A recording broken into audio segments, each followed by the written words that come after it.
Nesse vídeo vamos ver como foram as questões da prova da fase 2A da 20ª Olimpíada Brasileira de Biologia. Antes das questões eu vou explicar uma coisa aqui brevemente. Aqui no canal eu me preocupo com o conteúdo das provas da OBB. Quais foram as questões que caíram, os temas, certo? Eu uso isso pessoalmente para estudar biologia, para manter contato com essa diversidade de temas da biologia, que é um desafio super complexo para alguém que trabalha ensinando biologia, manter contato com toda essa diversidade de temas. A prova da OBB é uma ferramenta excelente para te forçar a manter contato com esses temas, com esses assuntos, que, enfim, muitas das vezes a gente acaba caindo no desuso, né? A gente vai esquecendo aquele conteúdo específico. Raramente eu olho a sessão de classificação da Olimpíada. Lá, geralmente, eu vou lá olhar a nota de corte, né? Enfim, e os alunos que a gente orienta geralmente dizem pra gente, né? Se passou, se não passou. Enfim, ganhou medalha. A gente fica sabendo disso pela boca deles próprios, né? A gente precisa ir lá olhar. Esses dias, um inscrito aqui do canal me disse uma coisa, né? Que me preocupou um pouco. Eu fui lá olhar, realmente é verdade. Eu vou só falar uma coisa sobre isso. A OABB é organizada pelo Instituto Butantan, todo mundo sabe isso, né? Tem aqui, no final da prova você vê esses diversos selos aqui, FAPESP, Butantan, diversos laboratórios ligados ao Butantan, CNPq, Governo Federal, Estado de São Paulo. Ou seja, olha quanta gente que está envolvida nisso aqui. A gente, claro, né, pensa aqui em recursos públicos sendo colocados aqui nessa organização desse evento. O próprio Instituto Butantan que empresta, né, o prestígio desse instituto que a gente respeita e ama, né, para a organização desse evento. E aqui no site da OBB, eu vou só colocar duas coisinhas que tem escritas aqui, né? Tem essa parte aqui de inscrições e regulamentos. Certamente a OBB preserva a privacidade, né, os dados dos participantes, mas poderá divulgar ou compartilhar informações de estudantes e professores se acreditar de boa fé que seja necessário, né, para cumprir legislação, regulamentação, decisão judicial, enfim, detectar ou impedir fraudes, né? Então, assim, existem diversas questões aqui que poderiam levar eles a, enfim, expor dados de pessoas. Eu só tô colocando aqui pra dizer o seguinte, olha só, existem regras, certo? Existe um termo de confidencialidade das provas que os professores recebem, que fica ali sobre a guarda deles. Inclusive, eu só posto vídeos de OBB aqui bastante tempo depois da prova, né? Quando o gabarito oficial já foi divulgado. Porque isso tudo aqui eu levo muito a sério isso aqui, essa coisa da confidencialidade, etc.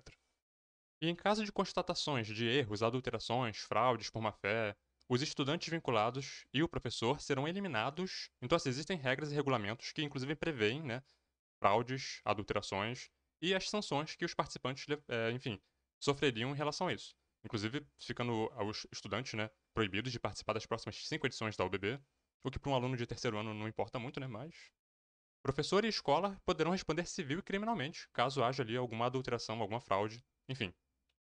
Resumindo, se você é participante da UBB, seja aluno ou professor, e você se sentiu prejudicado por alguma coisa que você viu, qual é o correto? Enviar e-mail para a coordenação e solicitar investigações. Eles têm lá um corpo de pessoas que são, enfim, que estão lá para isso, para investigar esse tipo de coisa.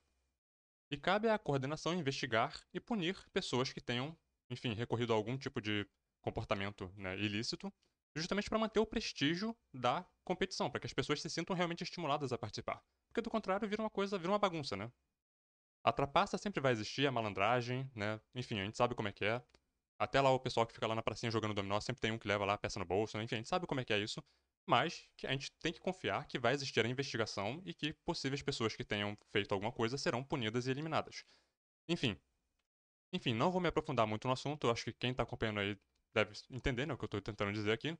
Mas basicamente é isso. Vamos olhar agora as questões, porque para mim o que importa aqui é o conteúdo, e se você é participante, entre aí nos canais, enfim, que são ali pertinentes, né, e faça aí suas denúncias e peça investigações. A questão 1 falou sobre descelularização, uma técnica recente que está ainda em estudo, em pesquisa, né? E visa reduzir rejeição de órgãos transplantados. Então a pessoa vai receber ali de repente um transplante de órgãos, né? Um órgão que vem de outra pessoa. Eles pegam, retiram as células daquele órgão que está sendo transplantado para a pessoa e repõem naquele órgão células do próprio indivíduo que vai receber o órgão. Isso tenderia a reduzir a rejeição desse órgão. E sobre essa técnica, o que a gente pode dizer? Letra D. Todas as células são removidas, preservando a matriz para repovoação por células reprogramáveis do receptor, geralmente células-tronco, né? Do receptor, exceto hemácias. Hemácias não têm núcleo, são células que, né? Tem ali a questão da compatibilidade com os antígenos. Mas enfim, aí entraria numa outra discussão. Especificamente aqui as hemácias já maduras, né? As já formadas, que já perderam o núcleo, anucleadas. Aquelas precursoras que ainda têm núcleo, de repente, poderiam, né? Que ainda estão no estado ali indiferenciado, poderiam de repente entrar aqui. Não sei. Entendo zero disso aqui.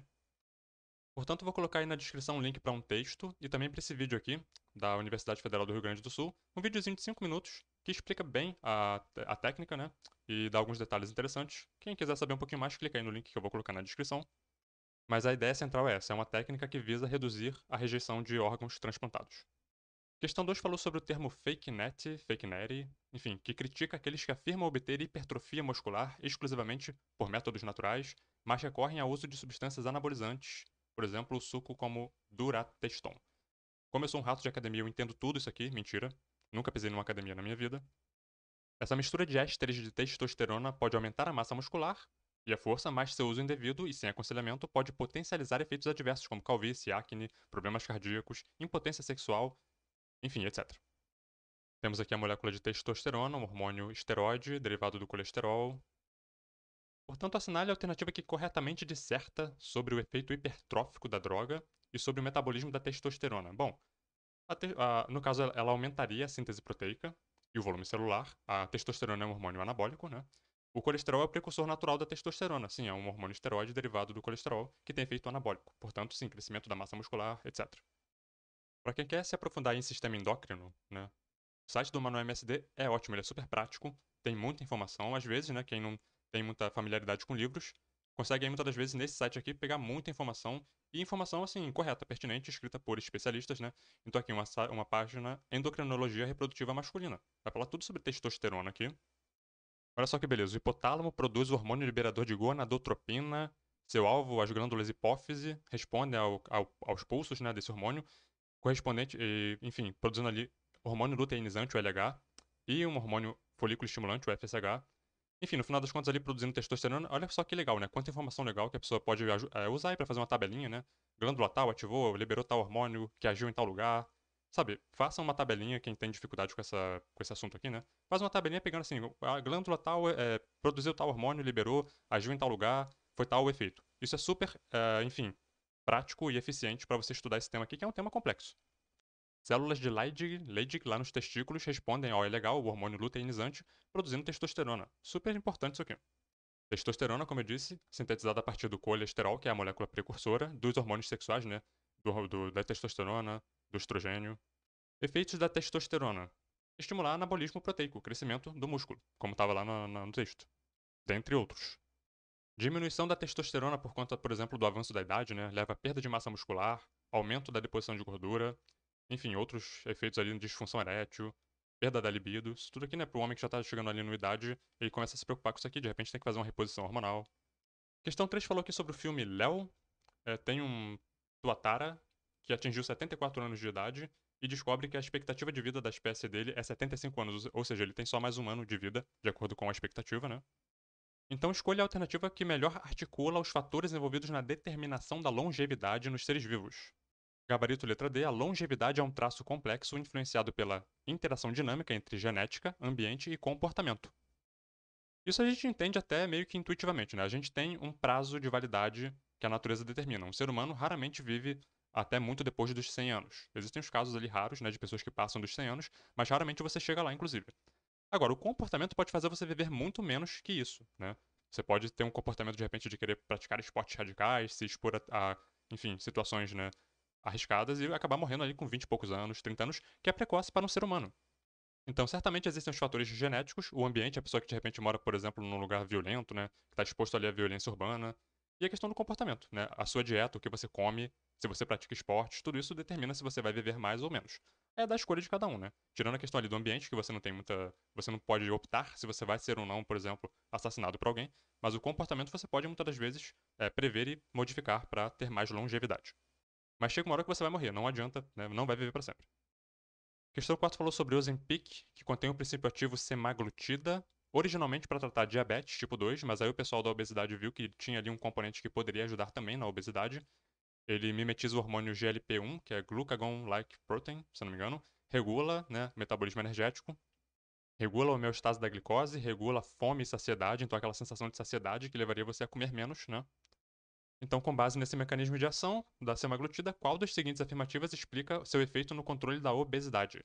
Letra D. A semaglutida potencializa a sensação de saciedade e modula a ingestão alimentar através da interação com receptores específicos no sistema nervoso central.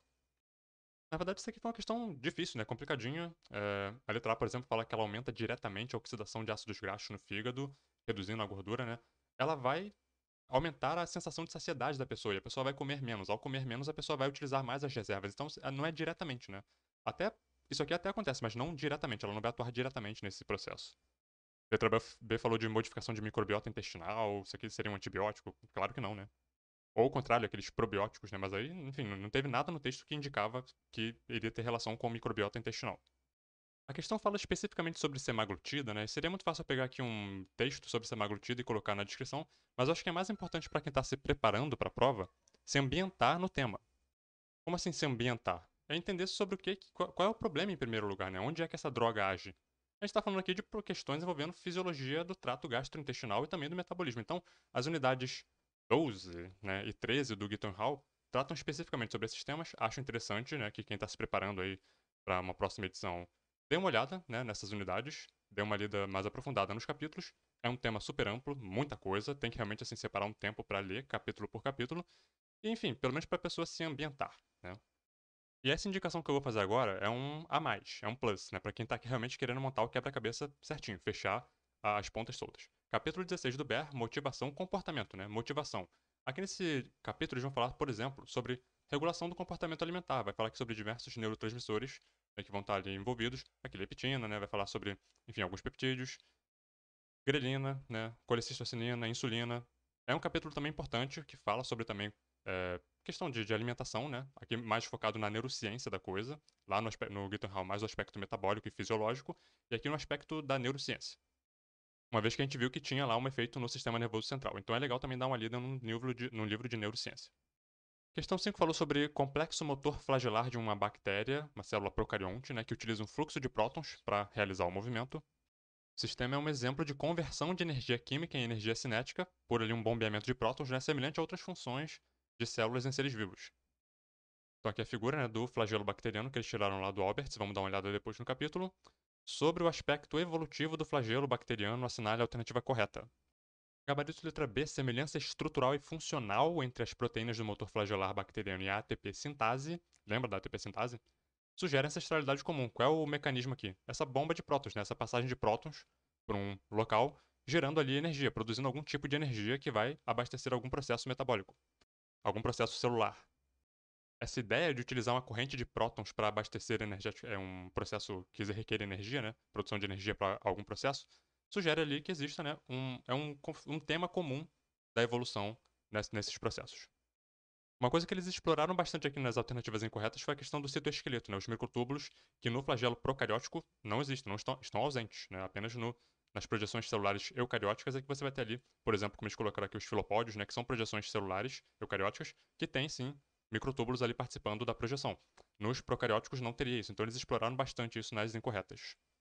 Aquela figura foi tirada aqui do capítulo 14 do Alberts, conversão de energia, mitocôndrias e cloroplastos, lá no final do capítulo. Tá aqui, ó. Rotação do flagelo bacteriano promovida por fluxo de prótons.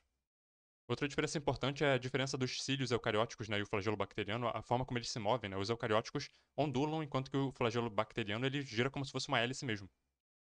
Aqui eles vão falar que, enfim, algumas bactérias utilizam sódio ao invés de prótons. E a cadeia respiratória bombeia prótons para fora da célula. O sistema de transporte e o motor flagelar são dirigidos por um fluxo de sódio para dentro. E uma ATP sintase direcionada por sódio sintetiza ATP. Interessante, né? Fazendo aqui uma relação.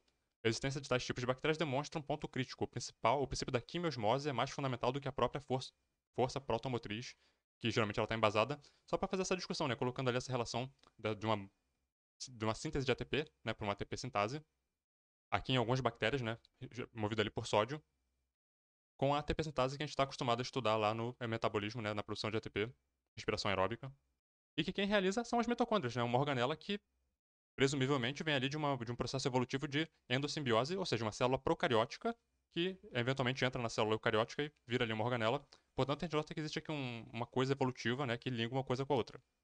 E assim como as mitocôndrias, os cloroplastos na célula vegetal também derivam ali de um processo de endossimbiose, né, também células procarióticas que passaram ali a ocupar células eucarióticas com endossimbiose, também tem ali uma ATP sintase com produção de ATP.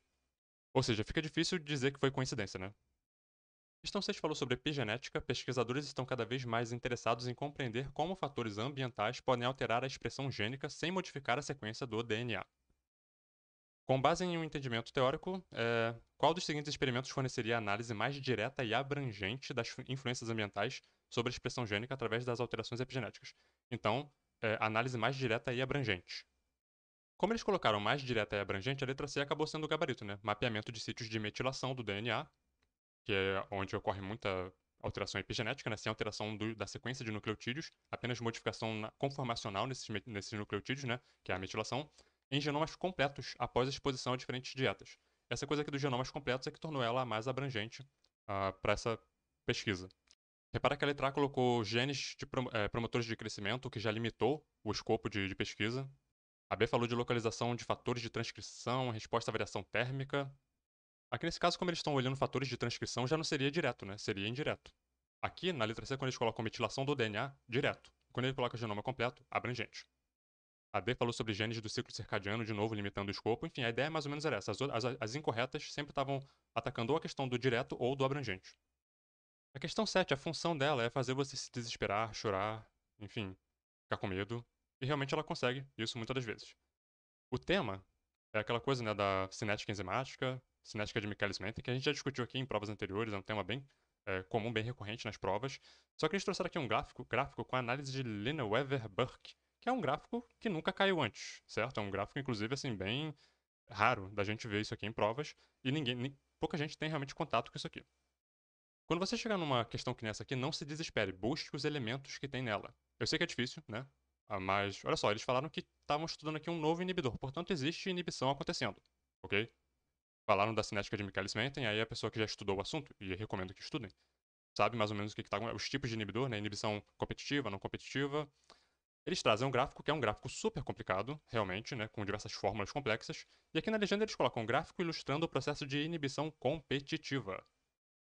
Leiam as legendas das figuras, porque às vezes ajuda muito. Quem já estudou o assunto, quem acompanha aqui a playlist no canal, certamente já teve contato com isso aqui. Inibição competitiva e não competitiva. Esse gráfico aqui todo mundo já viu, ele é o mais popular, né? Na inibição competitiva, repara que isso aqui é a curva normal, né, da atividade enzimática.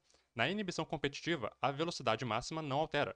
O que muda ali é o Km, né, que é a constante de Michaelis, que indica que houve ali redução da afinidade da enzima com o substrato. Meu computador deu uma travada aqui, eu vou tentar recuperar de onde eu parei. Então, aqui no gráfico, né, cinética enzimática, inibição. O inibidor competitivo não altera a velocidade máxima, altera a Km, que é a constante de Michaelis, que indica ali que houve redução da afinidade da enzima pelo substrato. O inibidor competitivo ele diminui a velocidade máxima. Então, existe aqui diminuição, né, redução da velocidade máxima. O gráfico complicado aqui da prova dizia que as análises, né, indicaram que a presença do inibidor não alterava a interseção com o eixo das ordenadas, o vertical, mas deslocava a interseção com o eixo das abscissas, que são essas inclinações aqui que vão ter, né, o eixo horizontal, onde está o km. Então aqui a gente estaria a velocidade, né, e aqui o km. A pessoa teria que perceber isso e teria que fazer, né, essa correlação do que está sendo apresentado aqui com aquele conceito que a gente acabou de ver lá no outro gráfico, né. Aqui a pessoa chegaria à conclusão de que, com base nesses resultados, o efeito mais provável do inibidor, segundo o modelo de Michaelis-Menten, é aumento da Km sem alteração da velocidade max, inibição competitiva, né, indicando uma diminuição na afinidade da enzima pelo substrato. Super complicada a questão, né, envolvia um gráfico complicado. A pessoa teria que ter o conceito prévio da cinética enzimática, do modelo de Michaelis-Menten, constante de Michaelis, né, um monte de coisa. Isso aqui é uma questão super difícil. E tendo todos esses conceitos prévios, a pessoa teria que ter a capacidade de fazer todas essas relações aqui, né? Pegando os elementos que a questão deu, por exemplo, a legenda, né? E montando aqui o quebra-cabeça. Para estudar esse assunto, capítulo 6 do Leninger, sobre enzimas. Aqui no 6.3 eles começam a falar sobre cinética enzimática. No primeiro momento, falando sobre a influência da quantidade de substrato, né? Com as reações ali enzimáticas. Depois começa a falar aqui sobre competição. Aí vai falar sobre competição, digo, inibição, né? Eles falam sobre inibição competitiva, não competitiva e mista. Vê que quando começam a aparecer essas fórmulas aqui, esses gráficos, meu cérebro já começa a dar um nó.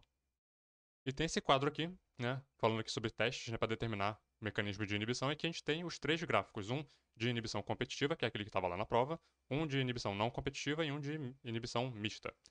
Enfim, Isso aqui não é simples não, não é trivial, é uma coisa complicadinha, dá preguiça de ler, é difícil, né? Mas enfim, tá aqui, né? O conteúdo tá nesse capítulo, quem quiser se aprofundar, boa sorte. Questão 8, José estava arrumando ferramentas quando cortou a perna em um prego solto. Aqui eu pensei que a questão seria sobre tétano, né? Mas não, foi sobre outra coisa. Ao chegar no pronto-socorro, ele recebeu um fármaco indicado para anestesiar a pele durante ali a sutura, né? Para fazer os pontos. Qual é a ação do fármaco no sistema nervoso para impedir a dor, o anestésico local?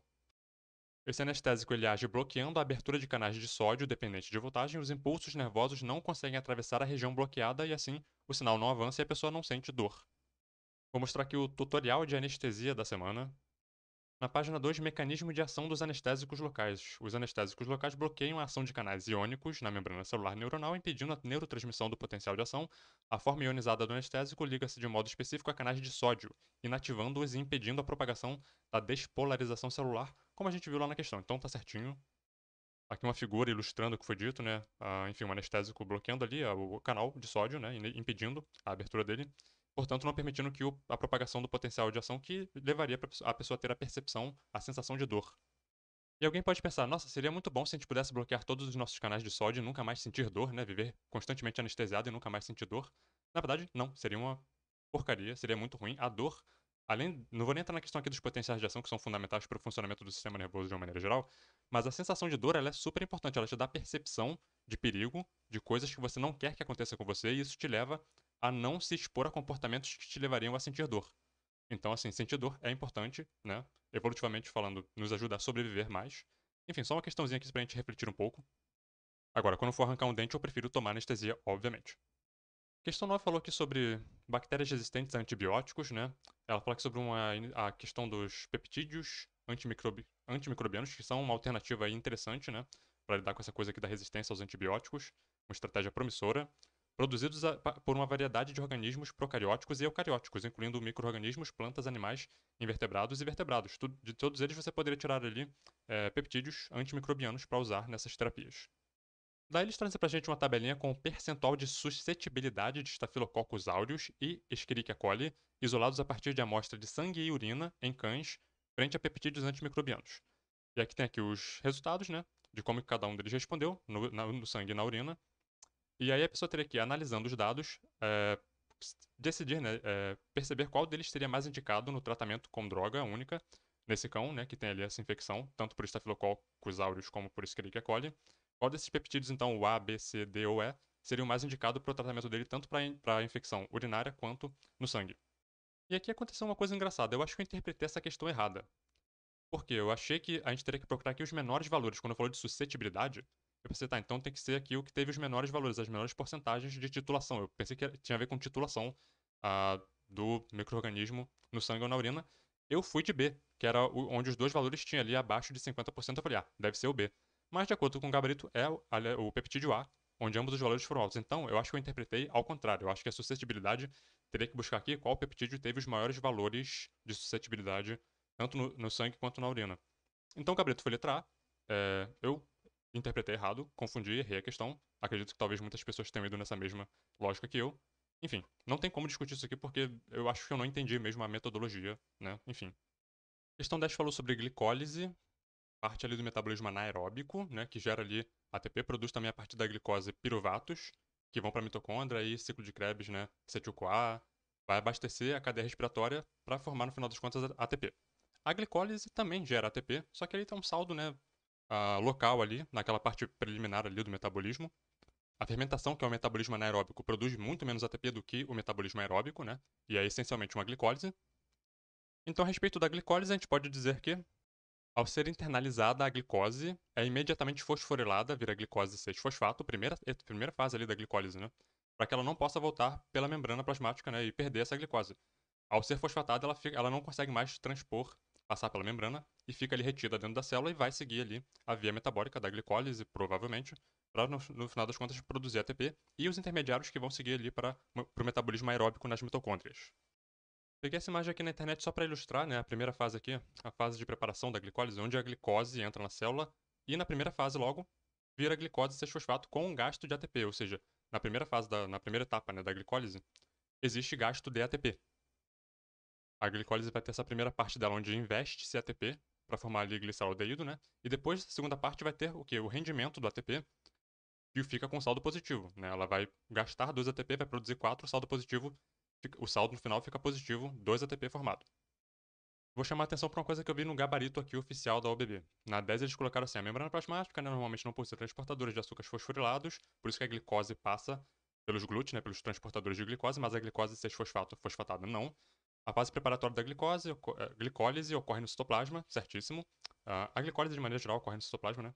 Nessa etapa gasta-se ATP, então existe investimento de ATP e depois existe a fase de pagamento, né? Aqui no final eles colocam assim, ó, o processo de glicólise ocorre parte no citoplasma e parte na mitocôndria.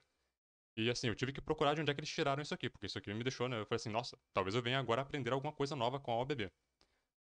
Enfim, eles falam de fermentação. Essa coisa aqui de acontece parte no citoplasma e parte na mitocôndria, para praticamente totalidade dos seres vivos, isso aqui tá errado. A glicólise acontece integralmente no citoplasma. Eu arrumei uma classe, um grupo de seres vivos aqui, onde tem uma parte da glicólise que vai acontecer nas mitocôndrias. Eu encontrei esse artigo aqui que fala sobre glicólise mitocondrial numa linhagem grande de organismos eucarióticos, que são os Deixa eu ver se eu encontro aqui o nome para não falar errado. Tá aqui no grupo dos Stramenópiles. Eles comentam aqui antes, né, que a via glicolítica dos eucariotos, ela provavelmente tem origem bacteriana, e nos organismos que estão bem estudados, né, ela acontece no citossol, certo? E nesse grupo aqui, eles encontraram essa questão da glicólise mitocondrial, que poderia ser uma forma ancestral da via glicolítica, mas aí é uma discussão super densa, profunda, não vou entrar, só quero apontar aqui o seguinte, sim, existe um grupo de organismos, os Extremanópolis, né, que acontece uma fase, uma etapa da glicólise nas mitocôndrias. No resto, em todo o resto, não, é no citossol. Então, reconhecendo aqui que possa haver lacunas no meu conhecimento e de repente essa pessoa que escreveu essa frase entende muito mais de glicólise do que eu, o que é uma possibilidade, eu acho que essa generalização aqui, dentro do que é discutido, principalmente no ensino médio, né? E aparentemente a UBB tem muita preocupação com o que é discutido no ensino médio, seria uma generalização incorreta, né? Deveria se colocar assim, que em alguns organismos acontece parte na mitocôndria. Porque sim, é verdade, acontece em alguns organismos como a gente viu agora. Mas no resto, é integralmente no citossol. Aquele comentário lá que foi feito parece que foi feito para resolver aqui a D, né? Que diz o seguinte: todas as etapas do processo da glicólise ocorrem integralmente no citoplasma, o que está correto para a maioria dos seres vivos, né? Mas assim ela termina sem gasto de energia. Existe gasto de energia, existe a fase de pagamento, né? E depois a fase de receber, né? De restituir a energia. O saldo final da glicólise é positivo, mas existe sim gasto de energia na fase de preparação da glicólise. Caso eu tenha confundido aqui enquanto eu falava fase de preparação, gasto de ATP, fase de pagamento, que é a segunda fase, aí sim produz-se ATP e o saldo é positivo no final das contas. A questão 11 fala aqui sobre reações alérgicas, né? O texto fala aqui sobre teoria dos vermes e teoria das toxinas, que tenta explicar, né, por que existem reações alérgicas. Aparentemente não faz muito sentido pensando em seleção natural, né? Mas enfim, considerando as reações alérgicas, assinale a alternativa correta. Letra A falou que reações alérgicas são causadas pela liberação de histamina por mastócitos que apresentam em sua superfície anticorpos do tipo IgG, na verdade é IgE. A letra B falou que reações alérgicas treinam o indivíduo a evitar alimentos ou ambientes que podem conter toxinas, mesmo sem exposição anterior. Não, tem que ter exposição anterior, né? É o conceito de reação alérgica, é uma coisa que você teve contato, né? E se você se gerou ali uma resposta imune contra aquilo, anticorpos. Que no novo contato com aquele antígeno vai reagir de forma exagerada. Uma vez que existem anticorpos e resposta de linfócitos B, não pode ser resposta inata, né? Resposta adaptativa. Você falou que ratos modificados que não expressam IgE são mais prejudicados por picadas de abelha, pois não apresentam resposta adaptativa mediada por linfócitos B. E honestamente eu não consegui ver sentido nisso aqui. Eu fiquei lendo e não pareceu fazer sentido para mim. A D falou que em ambientes mais estéreis, o sistema imune pode passar a focar em antígenos não necessariamente nocivos, o que explica a diminuição do número de alergias, não, o aumento, né? A gente está vivendo num mundo cada vez mais. A gente tem cada vez mais práticas de higiene que permitem que a gente viva com cada vez menos contato com antígenos estranhos. Então, meio que ficou. Bom, aí falou que a liberação de estaminas causa vasoconstrição, na verdade é vasodilatação. Essa questão aqui ela foi anulada, e eu suponho que seja pelo fato de que a letra C, que seria a única que, aparentemente, né, não teria nada absolutamente explicitamente errado, mas ela não faz muito sentido, porque se você começa a parar pra pensar, assim, eles não expressam IgE, então não vai ter resposta adaptativa, não sei, eu não consegui realmente ver sentido. Acredito que muita gente chutou a letra C, porque as outras, elas estavam objetivamente incorretas, tinham coisas assim que você conseguia imediatamente reconhecer que estava errado. A C ficou meio obscura, né? Eles eliminaram a questão, que bom, né? Questão 12 falou sobre cachumba. doença causada por um vírus que possui o mesmo tipo de material genético do vírus da dengue. Olha que interessante. Essa característica compartilhada entre os dois vírus é fundamental para entender sua capacidade de causar doenças, exatamente doenças em humanos, bem como desafios associados à sua prevenção e controle. Pois bem, dada a importância do tipo de material genético na biologia do vírus e sua implicação para a saúde pública, qual das seguintes afirmações descreve corretamente uma consequência dessa característica para o vírus da cachumba e esforços de vacinação? O material genético desse vírus é RNA fita simples, se eu não me engano, no sentido negativo. Eu acho que o da dengue é positivo, mas enfim, RNA fita simples, né? E o gabarito foi letra B, a alta taxa de mutação do vírus da cachumba devido ao seu RNA de fita simples, correto, pode levar à emergência de cepas virais que escapam parcialmente da imunidade conferida pelas vacinas anteriores, representando um desafio, enfim. O interessante da cachumba é que geralmente a pessoa que pegou cachumba quando era criança, né, ela fica protegida contra a cachumba pro resto da vida. É, pelo menos é assim que se observa, né, é assim que se explica, geralmente. A vacina contra a cachumba é uma vacina que a gente toma na infância, se eu não me engano tem uma dose de reforço, né, tem a tetravalente, tem a tríplice viral, tem uma dose de reforço, não me lembro agora as idades. Mas assim, geralmente são essas doses e depois a gente não toma mais. Não é que nem o vírus da influenza, da dengue, da gripe, por exemplo, que todo ano tem que reforçar, né, por conta da taxa de mutação. Enfim, o ponto é que é importante manter a cobertura vacinal sempre alta, justamente para a gente não ter novos surtos e novas epidemias dessa doença, porque aí sim a gente teria eventos ali de o vírus começaria, né, a transitar mais pelos seres humanos, inclusive adultos, e teria ali mais eventos de mutação possíveis, o que provocaria, né, que a nossa vacina, por exemplo, que a gente tomou quando era criança, perdesse inclusive a, a, o efeito, digamos assim, né? Então é importante a gente manter essa doença sempre baixa ali, com cobertura vacinal das crianças. E adultos também podem tomar. Se você for viajar para um lugar, por exemplo, que está tendo algum surto, você pode tomar a vacina também. O capítulo 15 do Norma Sueli, Viroses Multissistêmicas, vai explicar isso tudo direitinho. É um capítulo, inclusive, bem denso. Fala de sarampo, fala de cachumba, de maneira bem densa. E recomendo a leitura para quem queira se aprofundar. A parte aqui que começa a falar sobre o vírus da cachumba. Classificação do vírus na ordem Mononegaviralis, família Paramyxoviridia, partícula viral esférica. Cadê o código? O genoma RNA fita simples, linear, não segmentado, polaridade negativa.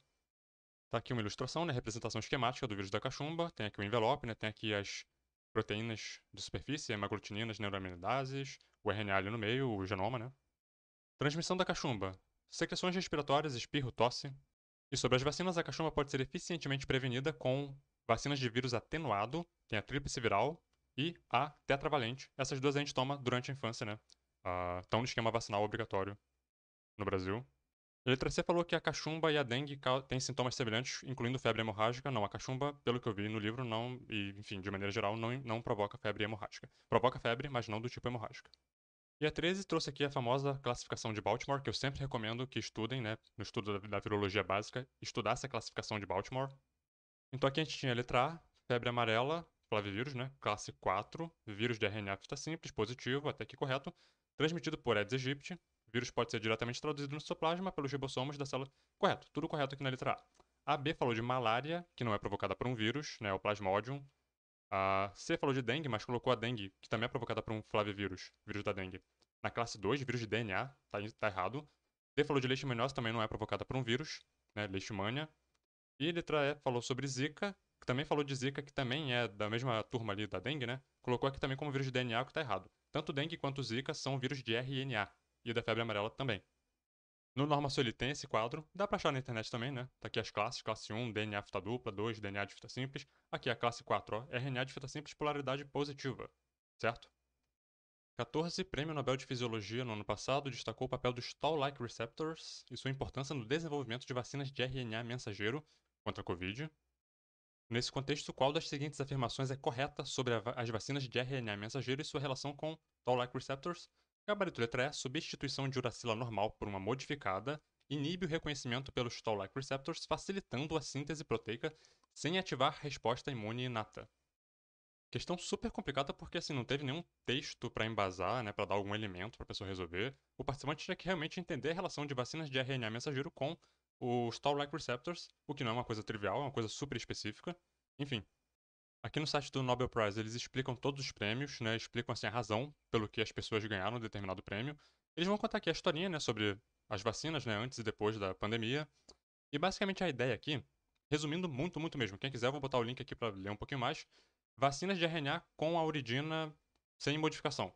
Gera resposta inflamatória. Eles não queriam que isso aqui acontecesse. Com a modificação da uridina, né, formando ali pseudo-uridina, não gerava resposta inflamatória, e isso aqui era interessante. Uma vacina de RNA que teria, então, essas pseudo-uridinas. Basicamente, isso aqui, resumindo super mesmo, de novo, é um assunto super específico, não vale a pena ficar entrando muito nisso aqui. Quem quiser, tem um pouquinho mais, vou colocar link aí. Mas a ideia basicamente era essa. Então, quando eles falam aqui na letra E de facilitar a síntese proteica sem ativar a resposta imune inata, isso aqui seria aquela resposta inflamatória que a gente viu lá, que era indesejada. Kinsey falou sobre diferentes sequências, né, fundamentais ali na iniciação da transcrição e tradução do DNA, obviamente, né, em procariotos e eucariotos. Entre elas, uma facilita a montagem do complexo necessário para iniciar a síntese do RNA a partir de DNA em eucariotos, enquanto a outra assegura a correta orientação do RNA mensageiro para iniciar a síntese proteica em procariotos. Considerando tudo isso, identifica a opção que descreve corretamente as funções da sequência Shine-Dalgarno e Tata-Box. Shine-Dalgarno em procariotos, Tata-Box em eucariotos. Gabarito letra D, a sequência Shine-Dalgarno em procariotos garante a eficiência da ligação ribossomal ao RNA mensageiro para o início da tradução, enquanto a Tata-Box, em eucariotos, facilita a formação do complexo de pré-iniciação necessário para a transcrição, ilustrando estratégias distintas de regulação gênica. O capítulo 6 do Alberts fala sobre como as células leem o genoma, do DNA à proteína. Então, aqui falando dos eucariotos, né, RNA polimerase 2 requer um conjunto de fatores gerais de transcrição. Aqui tem um esqueminha, né, da Tata Box, que é uma sequência de nucleotídeos timinas e adeninas, uma sequência longa, conhecida como TATA. Ali nessa TATA vai se ligar ali uma proteína, né, que é a proteína ligadora.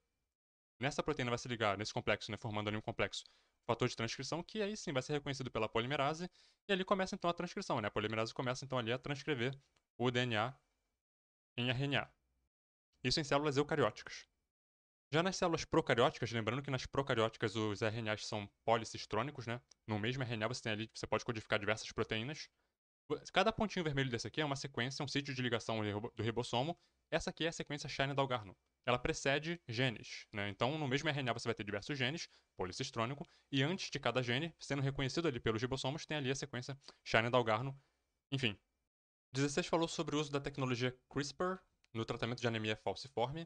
A1 falou o seguinte: terapia gênica baseada em CRISPR é prescrita para pacientes com anemia falciforme, beta-talassemia ou alfa-talassemia.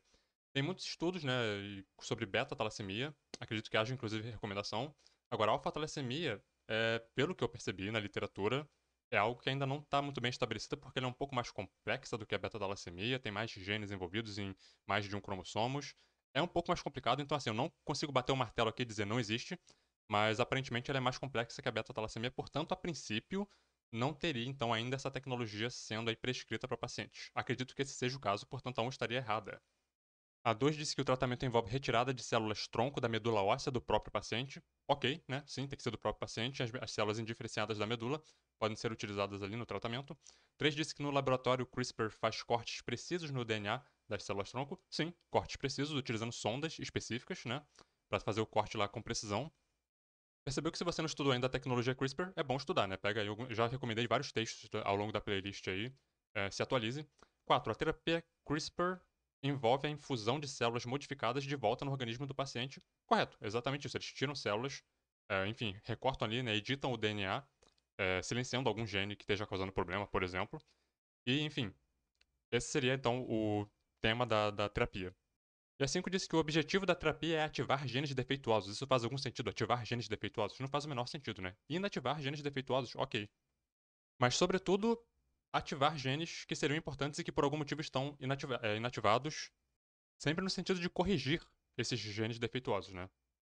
Gabarito aqui, letra D. Na 17, os cientistas ficaram ali brincando de inativar polimerases, né? RNA polimerase 1, 2 e 3, e vendo qual era o efeito da inativação de uma delas, com base no seu conhecimento das funções específicas de cada RNA polimerase, qual das seguintes observações seria esperada como resultado direto da inibição de uma dessas polimerases. Então, resultado direto. Gabarito letra D, a inibição da RNA polimerase 2 levaria a uma diminuição de RNA mensageiro no citoplasma, impactando diretamente a síntese de proteínas. Ok. Então vamos lá rapidamente. A polimerase 2 transcreve genes cujo RNA são traduzidos em proteínas, os famosos RNA mensageiros, né, enfim, precursores, né, de microRNA, etc. As outras duas polimerases transcrevem genes correspondentes a moléculas de RNA que têm função estrutural ou catalítica.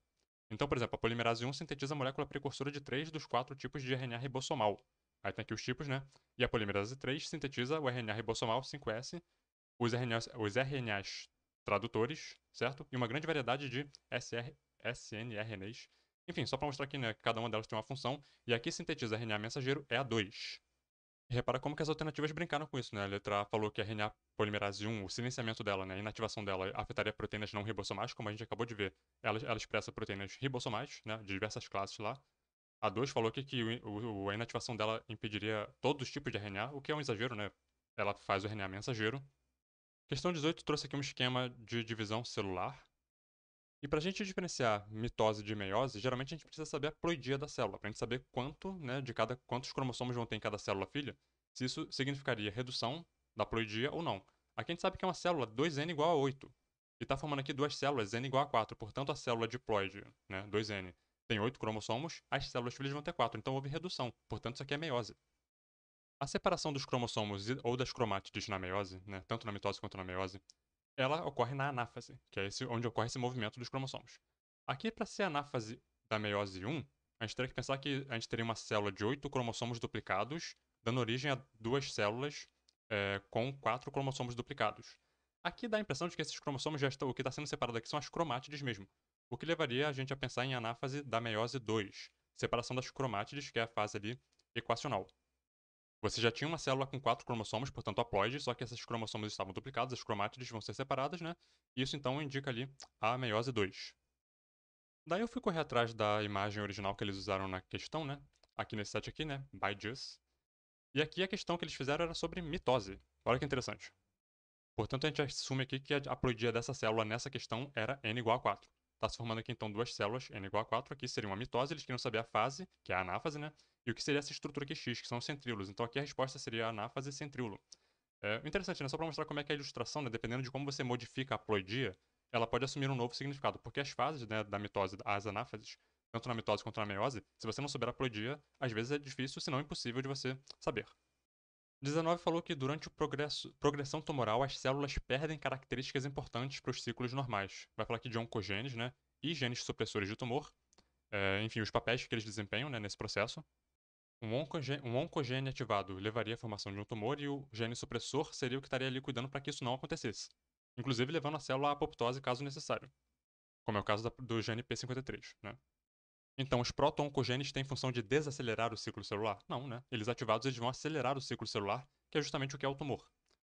2. Genes supressores de tumor, quando inativados, aumentam a taxa de apoptose? Não. Eles ativados podem levar a célula à apoptose caso observem que ali existe, né, algum risco, algum gene, oncogene, né, ativado, levando aquela célula a se transformar em uma célula tumoral. A 3 diz que a ativação do oncogene por si só é suficiente para transformar uma célula normal em cancerígena. Se esse gene se ativar e não houver a ativação, no caso, a inativação, né, o silenciamento de genes que seriam para combater, né, para justamente os genes supressores de tumor, aí essa célula se transformaria num câncer, num tumor. Mas se houver também a regulação dos genes supressores de tumor, isso não aconteceria. Portanto, por si só, não. A ativação do gene, por si só, não levaria a célula a se transformar em cancerígena, porque a célula tem mecanismos de defesa. E a 4 disse que o gene P53, um conhecido oncogene, errado, ele é um gene supressor de tumor. Então, gabarito letra E, todas incorretas. Então, aqui rapidamente, como surge o câncer, né? As etapas. Vamos ver aqui. Tem a etapa da iniciação, quando ali um fator, né, carcinogênico cancerígeno já pode provocar ali uma alteração genética na célula, porém, apesar dessa alteração genética, ainda não é possível detectar um tumor. Repara aqui o gene, né, que levaria essa célula a se tornar um tumor, ele está ativo, já houve a alteração genética, mas ainda não é possível detectar o tumor clinicamente. Elas já estão preparadas, iniciadas, né, mas ainda faltam aí algumas etapas para ela realmente se transformar num tumor. Aí vem o estágio de promoção, onde as células alteradas sofrem, né, os efeitos ali dos oncopromotores, agentes cancerígenos. E depois tem o estágio de progressão, né? Que aí sim o tumor já está realmente se alastrando, né? Já tem ali aquela multiplicação descontrolada, etc. Então repara que existem etapas, estágios, né? Na formação de um tumor. Questão 20 trouxe aqui uma lâmina histológica, uma parte aqui de uma planta. A pessoa teria que identificar qual é a parte e qual é o grupo, né? Qual é a planta e a qual grupo ela pertence. A gente nota aqui que existe, né, o tecido condutor, e tem uma medula aqui no meio. Isso aqui claramente, bom, claramente não sei se claramente, né, mas indica que é uma raiz porque tem esses pelos aqui em volta. É, pelo menos pra mim, né, eu pensei numa zona pilífera, então eu pensei é uma raiz. Foi a forma como eu encontrei, né, de a princípio fazer logo esse corte. É uma raiz. Uma vez que eu identifiquei que era uma raiz, sobraram aqui apenas letra B, que fala de raiz de monocotiledona, de milho, né, com medula radicular ocupada por parênquima, o que a gente vê aqui no meio. E teria também a letra E que fala de raiz de cana-de-açúcar, mas colocou cana-de-açúcar como sendo uma eudicotiledônea, o que está errado. Cana-de-açúcar é uma monocotiledônea. Então, sim, o milho é uma monocotiledônea e a raiz ali contém, né, a medula radicular ocupando o parênquima central aqui. Então, a letra B, aparentemente correta. A C também colocou arroz como eudicotiledônea, que está errado. Arroz é uma gramínea, monocotiledônea. A soja não é uma monocotiledônea, é uma eudicotiledônea, assim como o feijão. E aqui a pessoa tanto poderia utilizar, né, esses conflitos que eles colocaram aqui, né, errando, né, o grupo a que a planta pertence, como também um conhecimento um pouquinho mais específico, né, da anatomia, da raiz e do caule de dicotiledôneas e monocotiledôneas. Então aqui no apesato, bem no começo, a gente tem, né, essa representação aqui da estrutura dos caules e raízes, né, tanto em dicotiledôneas como em monocotiledôneas. A gente repara que o caule das dicotiledôneas tem aqui essa medula parenquimática aqui no meio, central, né? A raiz não. E na raiz das monocotiledôneas tem aquela, como a gente viu lá na imagem, aquela medula também central, aquela medula parenquimática central aqui no meio. Enfim, repara que nas dicotiledôneas, no caule, né, os feixes vasculares não estão dispersos aleatoriamente. Isso seria nas monocotiledôneas. E aqui na A eles falaram que o feijão, né, uma eudicotiledônea, teria os feixes vasculares dispersos aleatoriamente. Então, assim, tinham vários elementos ali que a pessoa poderia utilizar para ir eliminando e eventualmente chegar aqui à letra B. Eles tiraram aquele corte lá desse site aqui, Lâminas Histológicas, né, Centro de Ciências Biológicas. A gente já esteve nesse site antes, em algum vídeo aí anterior da playlist. E se você vir aqui raiz em corte transversal de monocotiledôneas, tem aqui raiz de Zé Maíz, que é o milho. E clicando naquele link você é redirecionado para essa imagem aqui, que é justamente a imagem que foi utilizada lá na questão. Portanto, isso aqui é uma raiz de milho. 21 falou sobre diversidade. No campo filogenético, é possível entender diversidade como uma definição relacionada a uma maior distância filogenética entre um grupo de organismos. Tomando como base essa definição, indique a alternativa que apresenta a maior diversidade filogenética de plantas terrestres. Se diversidade é a maior distância filogenética, a gente tem que procurar aqui alternativas que têm a maior distância entre os grupos. Então, por exemplo, a letra C fala de musgo, que é uma briófita, samambaia, que é uma pteridófita, e araucária, que é uma gimnosperma. Por que elas são tão distantes? Musgo não tem vasos condutores, como a gente lembra, né? Samambaias têm vasos condutores, mas ainda não tem o quê? Semente. Araucária já tem semente. Outras alternativas, né? Coloco ali grupos que não são tão distanciados assim. Então a gente tem aqui uma gimnosperma, na letra A, né? E um tomateiro, que é uma angiosperma. E uma samambaia, que é uma pteridófita. Se a gente comparar a distância entre esses indivíduos aqui e a letra C, a gente vai ver que na letra C a distância entre um e outro é maior. Letra B, por exemplo, coloca pau-brasil e feijão, que são duas leguminosas, né? Eudicotiledôneas. Letra D coloca coqueiro, que é uma monocotiledônea, com uma araucária, que é uma gimnosperma, e uma samambaia, pteridófita. De novo, comparando com a letra C, a distância é menor. Né? A letra C ainda continua sendo a maior distância entre um e outro. E a letra E coloca feijão e tomateiro, duas eudicotiledôneas, e o milho uma monocotiledônea, todas angiospermas, né? Então, assim, de novo, comparando, a letra C sempre vai ser a que vai apresentar ali, das alternativas, a que tem a maior distância entre os grupos que foram colocados na alternativa. 22 falou sobre alterações climáticas, vai ter um gráfico ali falando sobre uma tendência de mudança nas temperaturas médias no país ao longo dos anos. Basicamente, o gráfico aqui indicando que a temperatura média está aumentando, né? Está ficando mais quente. E com valores sempre acima da média histórica. Considerando as condições climáticas atípicas, o aquecimento global, né? É possível concluir que estas podem ser especialmente prejudiciais para plantas terrestres que realizam fotossíntese do tipo C3. Lembrando que as fotossínteses C4 e CAN são adaptações das plantas a condições extremas, condições adversas, tanto de temperatura como também de déficit hídrico, né? Então é bom a gente lembrar que a C3 é como se fosse assim, o padrão, né, para temperaturas normais, ambientes normais, sem estresse hídrico, sem altas temperaturas.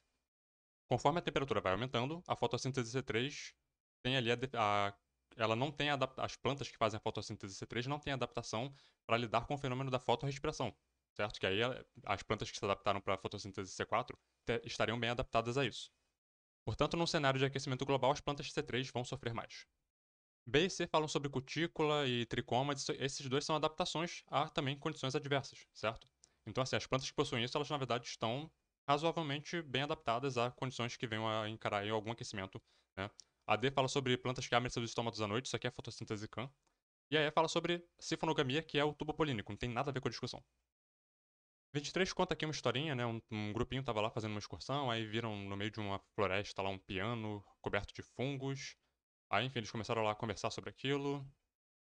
Considerando ciclos de vida nas adaptações fisiológicas para fotossíntese em condições de baixa luminosidade, mecanismos de dispersão, eles formularam a seguinte questão: qual das seguintes afirmações corretamente distingue as adaptações observadas nas briófitas do piano de plantas vasculares adjacentes. A letra A é muito bonita, mas ela disse que as briófitas realizam anemofilia, que é a polinização pelo vento, e as briófitas nem fazem polinização, muito menos pelo vento, então tá errado.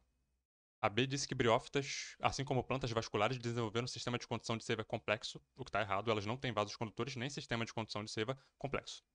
Ainda colocaram aqui, xilema e flema, totalmente errado. A C disse que, diferente das plantas vasculares, vírgula, que dependem da estrutura floral para reprodução, vírgula, as briófitas apresentam um ciclo de vida dominado pela fase gametofítica, onde o gametófito haploide realiza a maior parte da fotossíntese, é crucial para a reprodução sexuada, adaptação vital para a sobrevivência em microambientes úmidos. Tudo muito bonito, mas a forma como foi escrito tornou ela incorreta, na minha visão. Quando eles colocam aqui, diferentemente das plantas vasculares, vírgula, que dependem da estrutura floral para a reprodução, eles estão insinuando que toda planta vascular depende de estrutura floral para a reprodução, o que não é verdade. Se você pensar em pteridófitas, que são plantas vasculares, e gimnospermas, também plantas vasculares, não dependem de estrutura floral para a reprodução. Essa vírgula mal colocada aqui tornou essa alternativa aqui incorreta, embora o gabarito seja a letra C. Então, resolvam isso aí. E a D falou que a capacidade das briófitas de realizar fotossíntese em baixa intensidade de luz é compartilhada por plantas vasculares, ok, ambas otimizando a absorção de luz através de adaptações, como, por exemplo, concentração de clorofila B, aumento da concentração de clorofila B e carotenoides. Eu não vi nada errado nessa alternativa aqui. Então, assim, se eu tivesse que ter marcado alguma coisa, como eu fiz, eu marcaria a letra D. E aí falou que briófitas, assim como plantas vasculares, usam entomofilia para dispersão de gametas. Pode acontecer que um inseto ali faça essa dispersão, pode, mas dizer que ela depende majoritariamente disso está errado. Isso vai acontecer majoritariamente pela ação da água. Por isso que elas precisam do ambiente úmido para que isso aconteça. Briófitas são os anfíbios das plantas, elas sempre vão estar em local onde tem água disponível, próximo. 24 falou sobre uma espécie de samambaia, Cyanthia rojansiana, enfim, que é capaz de reaproveitar suas folhas mortas, convertendo-as em raízes. As folhas elas vão envelhecendo, né, tocam o solo e começam a crescer com geotropismo positivo, assim como as raízes. E essas folhas assumem função de raiz, elas passam a sugar, né, vamos colocar assim, elementos do solo, água, minerais, para a planta. Então o ápice, né, dessas folhas, elas, ao tocarem o solo, elas literalmente começam a escavar o solo. Elas vão realmente crescendo em direção, né, geotropismo positivo. Assim como as raízes. E a gente nota ali na ilustração que realmente elas formam ali, né, uma estrutura radicular. Daí um estudante de biologia disse que, para os amigos, né, que esse processo também ocorre em outras plantas que formam as raízes adventícias. E ela diz o seguinte, com base nos seus conhecimentos, o que você diria para ele sobre esse assunto? E o gabarito foi letra D, que ele está errado, pois a formação de raízes adventícias envolve a formação de um novo meristema e não a transformação de um órgão em outro, ok. Eu meio que fiquei um pouco confuso com essa questão. Eu acho que eu precisaria de mais detalhes sobre como acontece, né, essa transformação. E infelizmente o artigo que eles usaram é um artigo pago, não é disponível. O artigo original, onde a descoberta é documentada, né? Lá teria provavelmente alguma informação técnica que ofereceria um pouco mais de elementos pra gente realmente assim, entender o que está acontecendo ali. Se tivesse, por exemplo, um meristema inativo no ápice dessa folha, né, e ao tocar o solo esse meristema se ativasse, a gente poderia pensar aqui numa ativação, né, não necessariamente uma formação, mas uma ativação de um novo meristema. Enfim. Enfim, eu não tô questionando o gabarito não, eu só tô dizendo assim que eu fiquei muito confuso e eu queria mais elementos. Eu vou ter que ficar tentando baixar esse artigo original no SciHub pra ver se eu consigo alguma informação mais técnica lá. A princípio eu não questiono o gabarito não, realmente assim, pra mim eu fiquei um pouco perdido aqui. Mas, ok, gabarito letra D. A 25 trouxe aqui a microscopia dessas duas estruturas, um estróbilo de uma gimnosperma, aparentemente uma microscopia óptica, e aqui um grão de pólen de uma gimnosperma, aparentemente uma microscopia eletrônica. Portanto, letra B, a imagem da esquerda, microscopia óptica, estróbilo de gimnosperma, e a da direita, microscopia eletrônica, de varredura, grão de pólen de gimnosperma. Capítulo 18 do Raven, que fala sobre gimnospermas. Temos aqui uma microsporófilos de pinos, seção longitudinal de um estróbilo microsporangiado, produtor de pólen, de pinos, uma gimnosperma. Enfim. E na página seguinte a gente tem os grãos de pólen, né? Microscopia óptica, e aqui embaixo, letra C, micrografia eletrônica de varredura de um grão de pólen de pinos, portanto também uma gimnosperma, né? Enfim. Chegamos na metade da prova e eu percebi que o vídeo já tá com quase 1 hora de duração. Eu não vou parar, eu vou continuar. Vou fazer um teste, né? De repente, se eu achar que essas provas de 50 questões estão ficando muito puxadas, eu vou começar a dividir os vídeos da segunda fase, nas próximas edições, né? Em parte 1 e parte 2, como eu fazia antigamente com aqueles de 120 questões. Esse aqui eu vou tentar continuar, vou fazer um vídeo só. Se tiver cansado, para aí, continua a assistir o vídeo amanhã ou semana que vem. O legal do YouTube é que dá pra pausar o vídeo, né, e continuar depois. A pessoa não precisa morrer de cansaço. assistir um pouquinho hoje, um pouquinho amanhã, um pouquinho depois. O importante é ter acesso ao conteúdo. Eu vou fazer o sacrifício aqui de continuar o vídeo. E vamos lá, vai ficar com 2 horas de duração, mas é a vida. 26 falou sobre girofilariose canina, doença do verme do coração, causada pelo parasito nematódio, Girofilaria immitis, transmitido pela picada de mosquitos Culex aedes, enfim, diversos gêneros de mosquitos anófilis. Aqui tem o ciclo, né, esquematizado, né, que é a parte que o parasito passa pelo cão, pelo mosquito, né. Importante aqui, ó, cópula nas artérias pulmonares do cão. Então, o cão é o hospedeiro definitivo desse parasito. Portanto, letra B, é um ciclo de vida heteroxeno com 2 hospedeiros, no qual os mosquitos são intermediários, né, o hospedeiro intermediário, porque não existe reprodução sexuada no mosquito, e os cães são os hospedeiros definitivos, onde existe a reprodução sexuada do parasito. Então é importante revisitar aí os termos monoxeno e heteroxeno. Monoxeno, o parasito precisa de apenas um hospedeiro para completar o ciclo de vida dele, e no heteroxeno, mais de um hospedeiro. Geralmente um definitivo e um intermediário. E isso para parasitos que têm fase de reprodução sexuada, certo? Essa coisa do hospedeiro definitivo e intermediário só para quem faz reprodução sexuada. 27, zoologia, características dos principais filos. Nessa questão aqui, quem pegou o Brusque e fez lá, né, o resuminho lá dos principais filos, se deu bem. Presença de endoesqueleto calcáreo, que a gente vai colocar equinodermos, né? É uma característica típica desse filo. Metâmeros, diversos, né? Mas aqui a gente poderia colocar anelídeos, porque a gente vai olhar as alternativas depois, né? Mas enfim, metameria, a segmentação está presente em anelídeos, artrópodes, enfim, nos cordados, por que não? Sistema circulatório aberto a gente vai colocar aqui artrópodes. Notocorda em algum estágio de desenvolvimento aqui de novo. Cordados, poderia, mas aqui a gente vai pensar nos protocordados. No filocordato a gente tem os cefalocordatos e os urocordados, que são os protocordados, e os vertebrados, que somos nós, né? Enfim, então assim, todos esses grupos têm notocorda em algum estágio do desenvolvimento. E 5, troca gasosa através de brânquias, a gente poderia colocar aqui moluscos, mas de novo, brânquias também é uma característica que está bem distribuída por diversos filos. Qualquer invertebrado marinho que você pense, provavelmente tem brânquias. E claro, alguns vertebrados também, mas aí não todos, né? Bom, então aqui, se eu não me engano, o gabarito foi letra A. Confere aí depois, né? Eu acho que foi isso mesmo, letra A. 28 falou sobre excreção de substâncias tóxicas, aqui a gente pensa logo nas excretas nitrogenadas, né? Assinale a alternativa que corretamente associa um grupo com sua excreta mais relevante. Peixes cartilaginosos, condrictes, né, por exemplo, tubarões, raias, excretam ureia, ok? Mamíferos excretam ureia, sim, mas a ureia não é mais tóxica que a amônia, portanto, incorreto. Você falou que répteis e aves excretam ácido úrico, ok. Que necessita de alta diluição? Não, muito pelo contrário, né? A D falou que crustáceos terrestres podem excretar principalmente amônia, ok. Altamente tóxica, sim, é a mais tóxica de todas, com grande necessidade de água, mas assim, os crustáceos terrestres, por terem essa familiaridade próxima com os crustáceos aquáticos, né? Eles mantiveram essa característica de excretar amônia, não perderam ela, apesar de estarem no ambiente terrestre. Sempre associados a ambientes que têm água. Então tem ali o caranguejo, né? Que fica ali no pântano, né? Naquela região ali de lama. São raros os exemplos de crustáceos terrestres que vivem longe da água. Eu nem consigo pensar no exemplo agora, mas deve ter. Enfim, anfíbios excretam ácido úrico. Errado, né? E ainda colocou que é incompatível com a necessidade de conservar água. Na verdade, o ácido úrico é a que mais conserva água, né? Aqui eu gosto de mostrar essa tabelinha aqui do Puff, né? As principais excretas nitrogenadas, amônia, ureia e ácido úrico. Amônia altamente tóxica e baixa conservação de água, baixa eficiência na conservação de água. Ureia moderadamente tóxica, menos que a amônia, certamente. Uma conservação de água ali melhor do que a amônia, certamente, né? A gente pode, por exemplo, concentrar a ureia e excretar na urina, né? Concentrado. E o ácido úrico, baixa toxicidade e alta eficiência na conservação de água. Outra coisa interessante também é o custo metabólico para produzir cada uma delas. A amônia é praticamente de graça. A ureia você gasta alguma energia e o ácido úrico gasta muita energia, né, para produzir. 29 falou sobre a capacidade de cefalópodes de mimetizar o ambiente à sua volta, porque possuem estruturas epidérmicas especializadas, chamadas de cromatóforos, que têm pigmentos e mecanismos que alteram a coloração. Aqui eles colocaram 2 figuras, uma com o esquema, né, de um cromatóforo, e aqui embaixo o modelo de contração muscular nesses cromatóforos. Eles referenciaram de baixo, mas não referenciaram a de cima. Enfim. E eles perguntam: os cromatóforos são? A resposta poderia ser letra C: células especializadas com granulócitos, que ao receberem sinal nervoso alteram sua forma para expandir e contrair, né, e formar a mancha.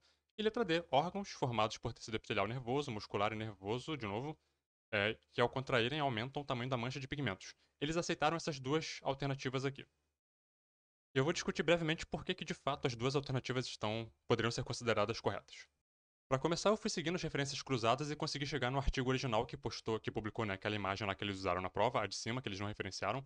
Provavelmente eles também pegaram de alguma referência secundária que também já não referenciou a primária, enfim. Eu sei como é que isso acontece. Mas tá aqui é bonitona, essa aqui é a original. Depois fizeram uma versão dela colorida, mas enfim. Mas o que me interessa aqui desse texto, para além da imagem original, né, é o que tá aqui no sumário. Os órgãos cromatóforo de lulas, né, são compostos de 5 diferentes tipos de células. Os cromatóforos propriamente ditos, enfim, fibras musculares radiais, etc. Então repara, existe o órgão cromatóforo e um dos componentes desse órgão cromatóforo são as células chamadas também de cromatóforo. Existe aqui uma, enfim, o nome, né, o mesmo, uma homonomia, não sei se esse que é o termo que eu usaria.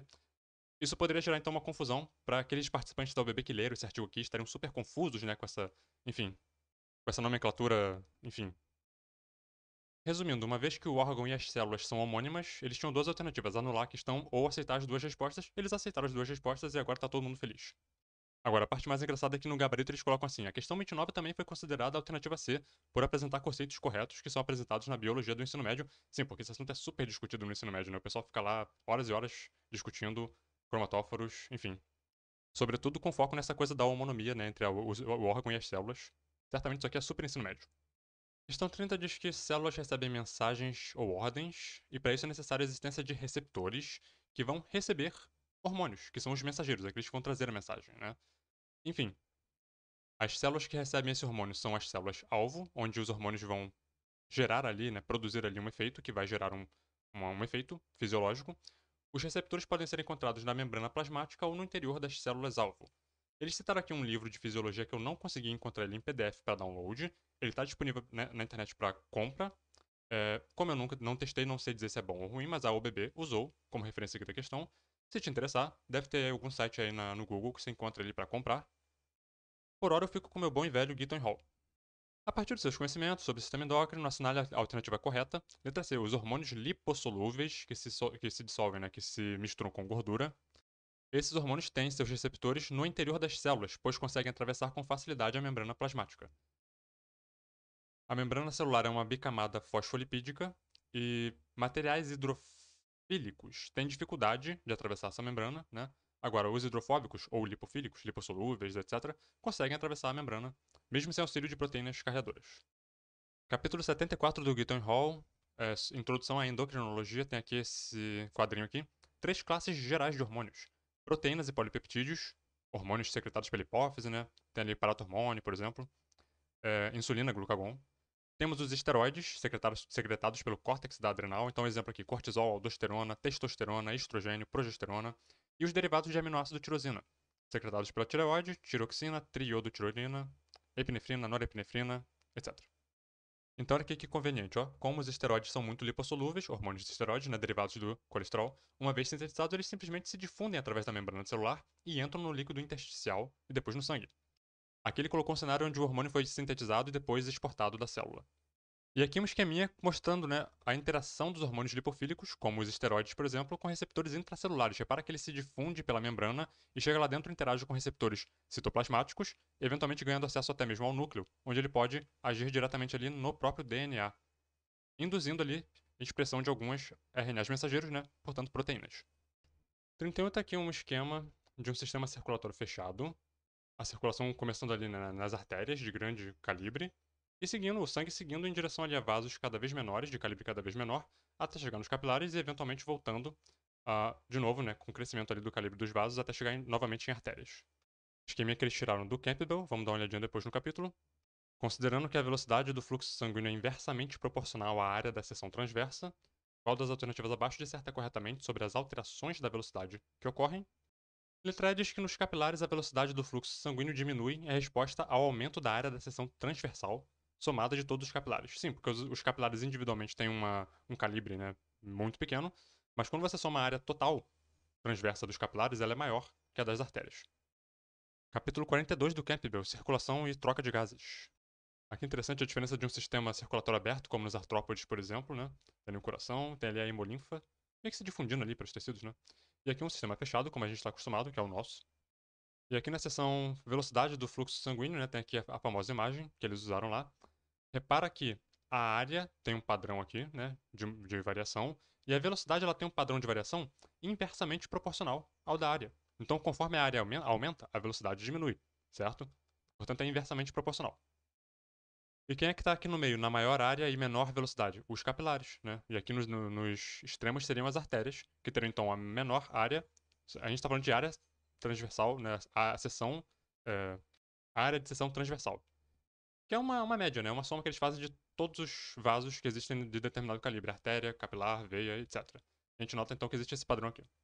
32 falou aqui de uma molécula miraculina, obtida ali da fruta do milagre, que é capaz de modificar temporariamente a percepção do paladar, fazendo com que alimentos ácidos ou amargos sejam percebidos como doces.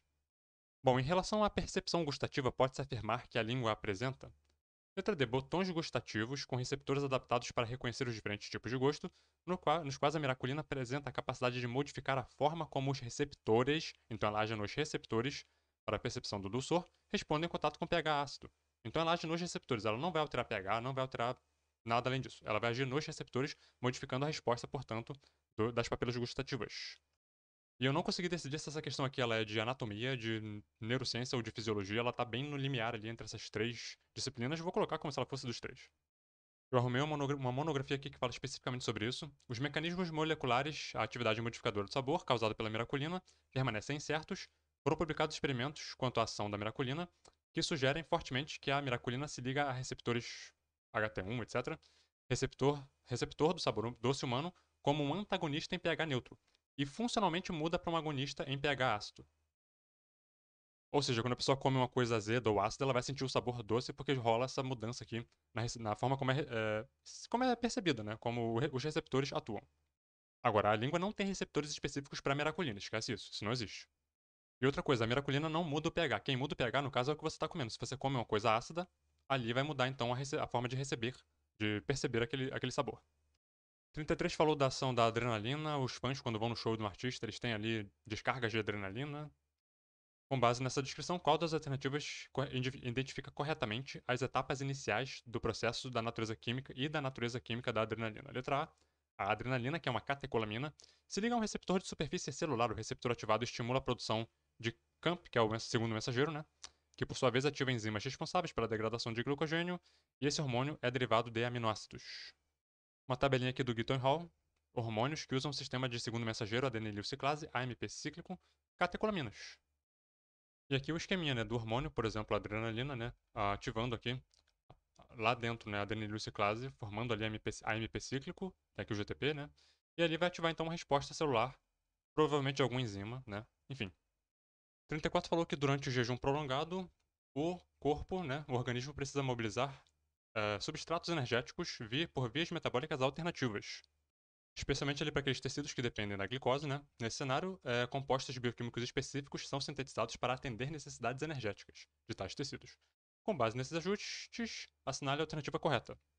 Letra A. Os hepatócitos, células do fígado, sintetizam corpos cetônicos a partir de acetil-CoA, compostos cruciais para atender necessidades energéticas do cérebro em situações de escassez de glicose. Então, tudo ali dialogando com o que o texto propôs. Voltamos para o Leninger, capítulo 17, falando aqui sobre o metabolismo de ácidos graxos, corpos cetônicos. Então tá aqui, né, acetona, acetoacetato, beta-hidroxibutirato, esses aqui são os três corpos cetônicos, né, que a gente produz aí no nosso metabolismo. Olha aqui que maneiro, o cérebro, que preferencialmente usa glicose como combustível, pode se adaptar para utilizar acetoacetato ou beta-hidroxibutirato sob situações ali, condições, né, de fome, de starvation, que é a fome, né? Privação de alimento quando a glicose não está disponível. E quem é que produz e exporta esses corpos cetônicos? O fígado, certo? Então, isso aqui está acontecendo no fígado. Ó. Acetil-CoA, as enzimas ali, né? Acetil coenzima A, acetoacetil coenzima A, beta-hidroxi, beta-metil, enfim, etc. Acetoacetato, e a partir dele pode se formar acetona ou beta-hidroxibutirato. 35 falando aqui sobre transfusão sanguínea, falando que é necessário que haja compatibilidade, né? Entre as hemácias de doador e receptor. Bom, fizeram ali uma tipagem sanguínea e o resultado do teste encontrou a aglutinação dos eritrócitos, a prova direta, né? Para os soros anti-A, anti-B e anti-RH. Aglutinou para todo mundo. Se aglutinou para todo mundo é porque tinha antígeno ali para todo mundo, certo? Portanto, só pode ser A, B positivo, porque aglutinou para todo mundo. Todos os antígenos estavam presentes e os anticorpos reagiram com todos eles. Tem vários esqueminhas assim na internet, eu peguei essa imagem aqui de algum site. Aqui, ó, aglutinou para anti-A, anti-B e anti-D, que é o anti-RH, né? AB positivo. 36 contou a história aqui de uma família, né, onde rolou muito endocruzamento. muito inbreeding, né? Tinha ali uma condição circulando ali, genética, né? Naquela família. A meta-hemoglobina. Uma deficiência ali na hemoglobina, né? De se ligar ali ao oxigênio. Aí fizeram aqui esse heredograma, onde nós temos aqui os indivíduos afetados, estão aqui na coloração escura, né? E os não afetados não estão coloridos. E sobre esse heredograma, eles pedem a alternativa incorreta. Mas antes, vamos olhar esse heredograma com calma. Esse heredograma, na minha visão, ele tem um problema gravíssimo aqui. A gente sabe que é uma família que rolou muito endocruzamento, né? Familiares ali próximos cruzando entre si, gerando prole. A gente tem aqui Martin Fugatti, acho que é assim que pronuncia, com Elizabeth Fugatti. Tiveram um filho afetado, portanto ambos são heterozigotos. Uma característica aqui, né, que só se expressa em homozigose recessiva. Esse Zacaria Fugatti, que tem a condição, cruzou aqui com essa mulher, que eu não sei dizer se é a mãe dele, ou se é uma meia-irmã, ou se nem sequer é mãe ou meia-irmã, por quê? Porque ela é uma fêmea, né, uma mulher. Isso aqui indica endocruzamento, essas duas linhas. Tem esse braço aqui puxando da Elizabeth pra esse círculo aqui. Por que fizeram isso? Será que isso aqui é a Elizabeth e o Zacaria, na verdade, ficou com a mãe dele? Eu não entendi isso aqui. Ah, mas, olhando apenas para os filhos dos dois, não dá pra dizer, a princípio, se essa fêmea aqui é heterozigota ou homozigota dominante, né? O que a gente sabe é que esse cara aqui, ele é heterozigoto, e assim como a esposa dele, né, a mulher dele, é heterozigota também, porque ambos tiveram um filho afetado. O grande conflito aqui tá nessa mulher aqui, que a gente não sabe exatamente quem é ela. E por que puxaram esse braço aqui da Elizabeth? Eu fiquei muito na dúvida aqui se isso aqui era a Elizabeth e ele cruzou com a própria mãe. Ou de repente com uma meia-irmã, não sei, alguém que surgiu ali, um filho dessa Elizabeth com um outro homem, que não o Martin. Poderia ser também.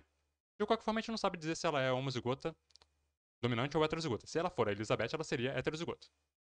E para piorar a situação, eu achei esse heredograma aqui, nesse site aqui, The Blue People of Kentucky, as pessoas azuis do Kentucky. Repara que aqui nesse heredograma, que é praticamente o mesmo lá da prova, só que um pouco mais estendido, eles colocam o nome de todas as pessoas ao lado, né, do símbolo ali, seja o quadrado ou o círculo. Então a gente tem o Martim, a gente tem o Zacaria, a gente tem o Levi, tem a Elizabeth. Agora, essa fêmea aqui, essa mulher, não tem nome. Ou seja, ela, a princípio aqui, pelo que eu tô vendo, ela seria sim a Elizabeth. Eu não sei se eu tô entendendo isso aqui completamente errado, mas eu achei super polêmico isso aqui, né? Eu tô achando que esse círculo era a Elizabeth, portanto ela seria heterozigota, assim como, né, em cima. O fato é que, independente de ser ou não a Elizabeth, isso aqui foi um caso de endocruzamento, portanto isso aqui era parente próximo dele. Poderia ser uma meia-irmã, enfim, prima de primeiro grau. Segundo o gabarito, a alternativa incorreta no caso, né, seria que todos os indivíduos não afetados são heterozigotos, por conta dessa mulher que não daria pra dizer isso com certeza se a gente não tem certeza de que ela é, por exemplo, Elizabeth. Isso sou eu que tô dizendo, tá? Inclusive, aqui na letra A disse que o traço duplo representa um cruzamento consanguíneo, correto, visto que Zacarias se casou com sua tia. Então, essa mulher, de acordo com a questão, seria tia dele. Não sei, não tenho elementos pra dizer se é tia, se é minha irmã, se é a mãe, se é a filha, enfim, não sei. Filho não é, obviamente não, né? Tô exagerando aqui. Mas achei realmente super interessante isso aqui. Curioso. Um texto para as questões 37 e 38 fala aqui sobre um homem que foi picado por uma cobra surucucu, pico de jaca. Bom, qual a importância da identificação da espécie da serpente envolvida no acidente ofídico? E o que isso interfere na administração do soro antiofídico? Letra D. A identificação da espécie é fundamental para garantir que o soro antiofídico específico, porque ele tem anticorpos específicos, né, para aquela espécie, seja administrado, maximizando a eficácia do tratamento. Claro, o soro tem anticorpos específicos. Não pode ser qualquer soro, né? E qual a importância do atendimento rápido em caso de acidentes ofídicos? O atendimento rápido pode prevenir a propagação do veneno no corpo e reduzir a gravidade dos sintomas, como edema, dor, além de diminuir o risco de complicações graves. Inclusive, nunca chupem o local da picada, ok? Nunca façam isso. 39 falou aqui sobre hibernação de ursos pardos. Ursos não hibernam, eles entram em torpor, é diferente. Eles dormem um sono profundo, reduzem bastante o metabolismo, né? E acordam de vez em quando só para mudar a posição. E aqui embaixo tem um gráfico aqui com os resultados de um eletrocardiograma, ciclos respiratórios e um eletromiograma. A gente repara aqui que durante o verão, quando ele está ativo, né, o eletrocardiograma é constante. Quando chega nesse período de hibernação, entre aspas, existem períodos ali de baixa atividade intercalados por período de alta atividade. Isso aqui num período de 80 segundos, ok? E é interessante que a respiração, durante esses períodos aqui de alta atividade do eletrocardiograma, né, ela também aumenta. Ela parece que ela está sincronizada com esse aumento ali da atividade do eletrocardiograma, do coração. A gente nota claramente que existe aqui uma correlação, né? Uma relação entre esses dois resultados aqui. Portanto, os ossos pardos reduzem batimentos cardíacos durante a hibernação, entre aspas, que são sincronizados aos ciclos respiratórios e atividade muscular. Inclusive aqui, né, o miograma, eu até esqueci de falar, realmente também tem aqui uma sincronia com a respiração e o eletrocardiograma. Então tá tudo aqui sincronizado. Quando um ativa, o outro ativa também. 40 falou sobre respirômetro, utilizado para medir taxa de respiração de um ser vivo. Eles utilizam cálcio sodada, mistura de hidróxido de sódio e cálcio, que é o famoso óxido de cálcio, né? Serve para retirar CO2 do interior de um frasco. E aqui tem o esquema, né, do aparelho. Repara que aqui no da esquerda tem larvas, ou seja, seres vivos, respirando, produzindo CO2, consumindo oxigênio, né, e emitindo CO2. Portanto, está havendo aporte, aumento do CO2 aqui nesse ambiente, que está sendo retirado ali pela calçodada, certo? Do outro lado de cá, nós temos aqui esferas de vidro. Portanto, não existe aporte de CO2 aqui, mas tem CO2 no ambiente. Então, a calçodada ela vai retirar algum CO2 ali daquele ambiente, dessa atmosfera aqui, né, dentro da esfera de vidro. A única diferença é que aqui não tem nenhum bicho respirando e produzindo novo CO2. Então eles querem a alternativa incorreta. A letra E falou que no frasco que apresenta esferas de vidro não haverá diminuição da pressão interna. Vai ser retirado o gás daqui de dentro, o gás CO2, né, pela calçodada. Então sim vai haver ali alguma variação na pressão interna. Portanto, a letra E estaria errada. 41 falou sobre um gênero de bactérias geobacilos que tem ali uma aplicação, né, na biofixação de CO2. Elas convertem CO2 em carbonato de cálcio. Considerando as rotas bioquímicas envolvidas, qual das seguintes afirmativas melhor descreve a função da anidrase carbônica na biofixação de CO2 por essas bactérias? Gabarito eles colocaram letra C, a anidrase carbônica catalisa a conversão de CO2 e água em ácido carbônico, ok, que rapidamente se dissocia em bicarbonato, um intermediário-chave que facilita a subsequente formação de carbonato de cálcio, ilustrando o mecanismo eficaz de sequestro de carbono. A letra A disse que a anidrase carbônico, nessas bactérias, assim como no ser humano, não só regula o pH, como é, pela conversão reversível de CO2 em bicarbonato, como também desempenha um papel essencial na biofixação de carbono, um reflexo de sua adaptação a ambientes extremos. É, o interessante é que eu acho que ela não está objetivamente errada, ok? Eu acho que existem coisas verdadeiras sendo ditas nela. Mas a questão queria a que melhor descrevia a função da anidrase carbônica, e nesse sentido a letra C foi a que melhor descreveu a função dessa enzima, né? Mas é bom prestar atenção de que a letra A falou verdades aqui, ok? Sobre esse tema, eu recomendo o capítulo 30 do Gitton Hall, Regulação Ácido-Básica, especialmente nessa parte que eles falam sobre tamponamento de prótons nos líquidos corporais, sistema tampão-bicarbonato, que é quando eles vão discutir aqui, né, a função da anidrase carbônica no nosso organismo, para fazer justamente essa regulação do pH, né, por conta desse sistema tampão aqui de bicarbonato. Quando a gente pega CO2 mais água com a ação da anidrase carbônica e produz ácido carbônico, que depois vira bicarbonato, enfim, é todo um sistema bem regulado para manter o pH em níveis adequados. A diferença entre o que está acontecendo aqui e o que está acontecendo lá na bactéria é que a bactéria pega o CO2 e literalmente transforma ele até carbonato de cálcio, que é uma molécula ali que é enfim, é uma estrutura cristalizada, inclusive. A gente não faz isso, a gente transforma em ácido carbônico e bicarbonato e depois pode, inclusive, porque é uma reação reversível, né? Isso pode voltar a ser CO2 e água, inclusive, dependendo da demanda ali de pH. 42 falou sobre maré vermelha. Em algum local ali tinha tido a maré vermelha, né? Alguns banhistas apresentaram sintomas, provavelmente provocados por toxinas, né, que são liberadas pelas algas que compõem essa maré. De acordo com as informações da reportagem, ao analisar as amostras de água coletadas na praia, a identificação de qual dos organismos abaixo deve ser o foco dos técnicos do órgão lá. Aqui a gente tem na foto, na ilustração A aqui, um dinoflagelado, tipicamente associado com maré vermelha, e aqui embaixo a gente teria uma alga rodófita, nunca associado com maré vermelha. Só teve um problema aqui, se essa foto fosse colorida teria ficado mais legal, quer ver? Se lá na prova a imagem tivesse assim, porque pelo fato dela ser vermelha, né, teria provocado confusão em algumas pessoas, né? Alguns participantes, porque ela é vermelha, então uma maré vermelha, uma alga vermelha, obviamente. Como ela estava preto e branco, talvez muitas pessoas tenha passado despercebido, né, o fato de que ela é uma rodófita, uma alga vermelha. Enfim, eu acho que o que eles tentaram fazer meio que falhou porque a ilustração não era colorida. Mas tá aqui, essa aqui é uma alga vermelha. E aqui, rapidamente, um exemplo prático, né, de um caso real de maré vermelha que rolou esses dias. Na verdade, isso aqui é de 2019, né? Mas frequentemente acontece no litoral brasileiro. Um caso de maré vermelha em São Paulo. E quem provocou esse evento de maré vermelha, daqui da matéria, foram esses dinoflagelados, gênero Mergalephinidium. Tá aqui, ó. Tá vendo que eles não são vermelhos, né? Mas quando estão em conjunto, né, aquela floração, dá aquele tom, né, avermelhado e chamam de maré vermelha. Mas são bichinhos como esse aqui. As marés vermelhas envolvem floração de dinoflagelados, cianobactérias, protozoários, ciliados, enfim, dentre outros. 43 falou sobre uma relação de uma orquídea. Ela atrai moscas, enganando, né, as moscas com manchas em suas flores que parecem afídeos, que seriam alimento, né, para as moscas. Então as moscas vão lá e colocam ovos nessa flor, né? Na verdade, os afídeos seriam para ser alimento das larvas das moscas, né? Então elas vão lá e colocam os ovos lá. Essa interação é benéfica para a flor. Por quê? Porque enquanto a mosca vai lá colocar os ovos dela, ela poliniza as flores, né? A mosca, por outro lado, ela gasta energia e acaba perdendo os ovos, porque aquelas manchas ali não são afídeos de verdade. Então as larvas delas não vão ter alimento, certo? Então ela está desperdiçando ali, enfim, recursos, tanto energia quanto os próprios ovos delas. Então é uma situação que beneficia a orquídea e causa prejuízo para a mosca. Portanto, isso aqui é um caso de parasitismo, certo? Benefício para um, prejuízo para outro.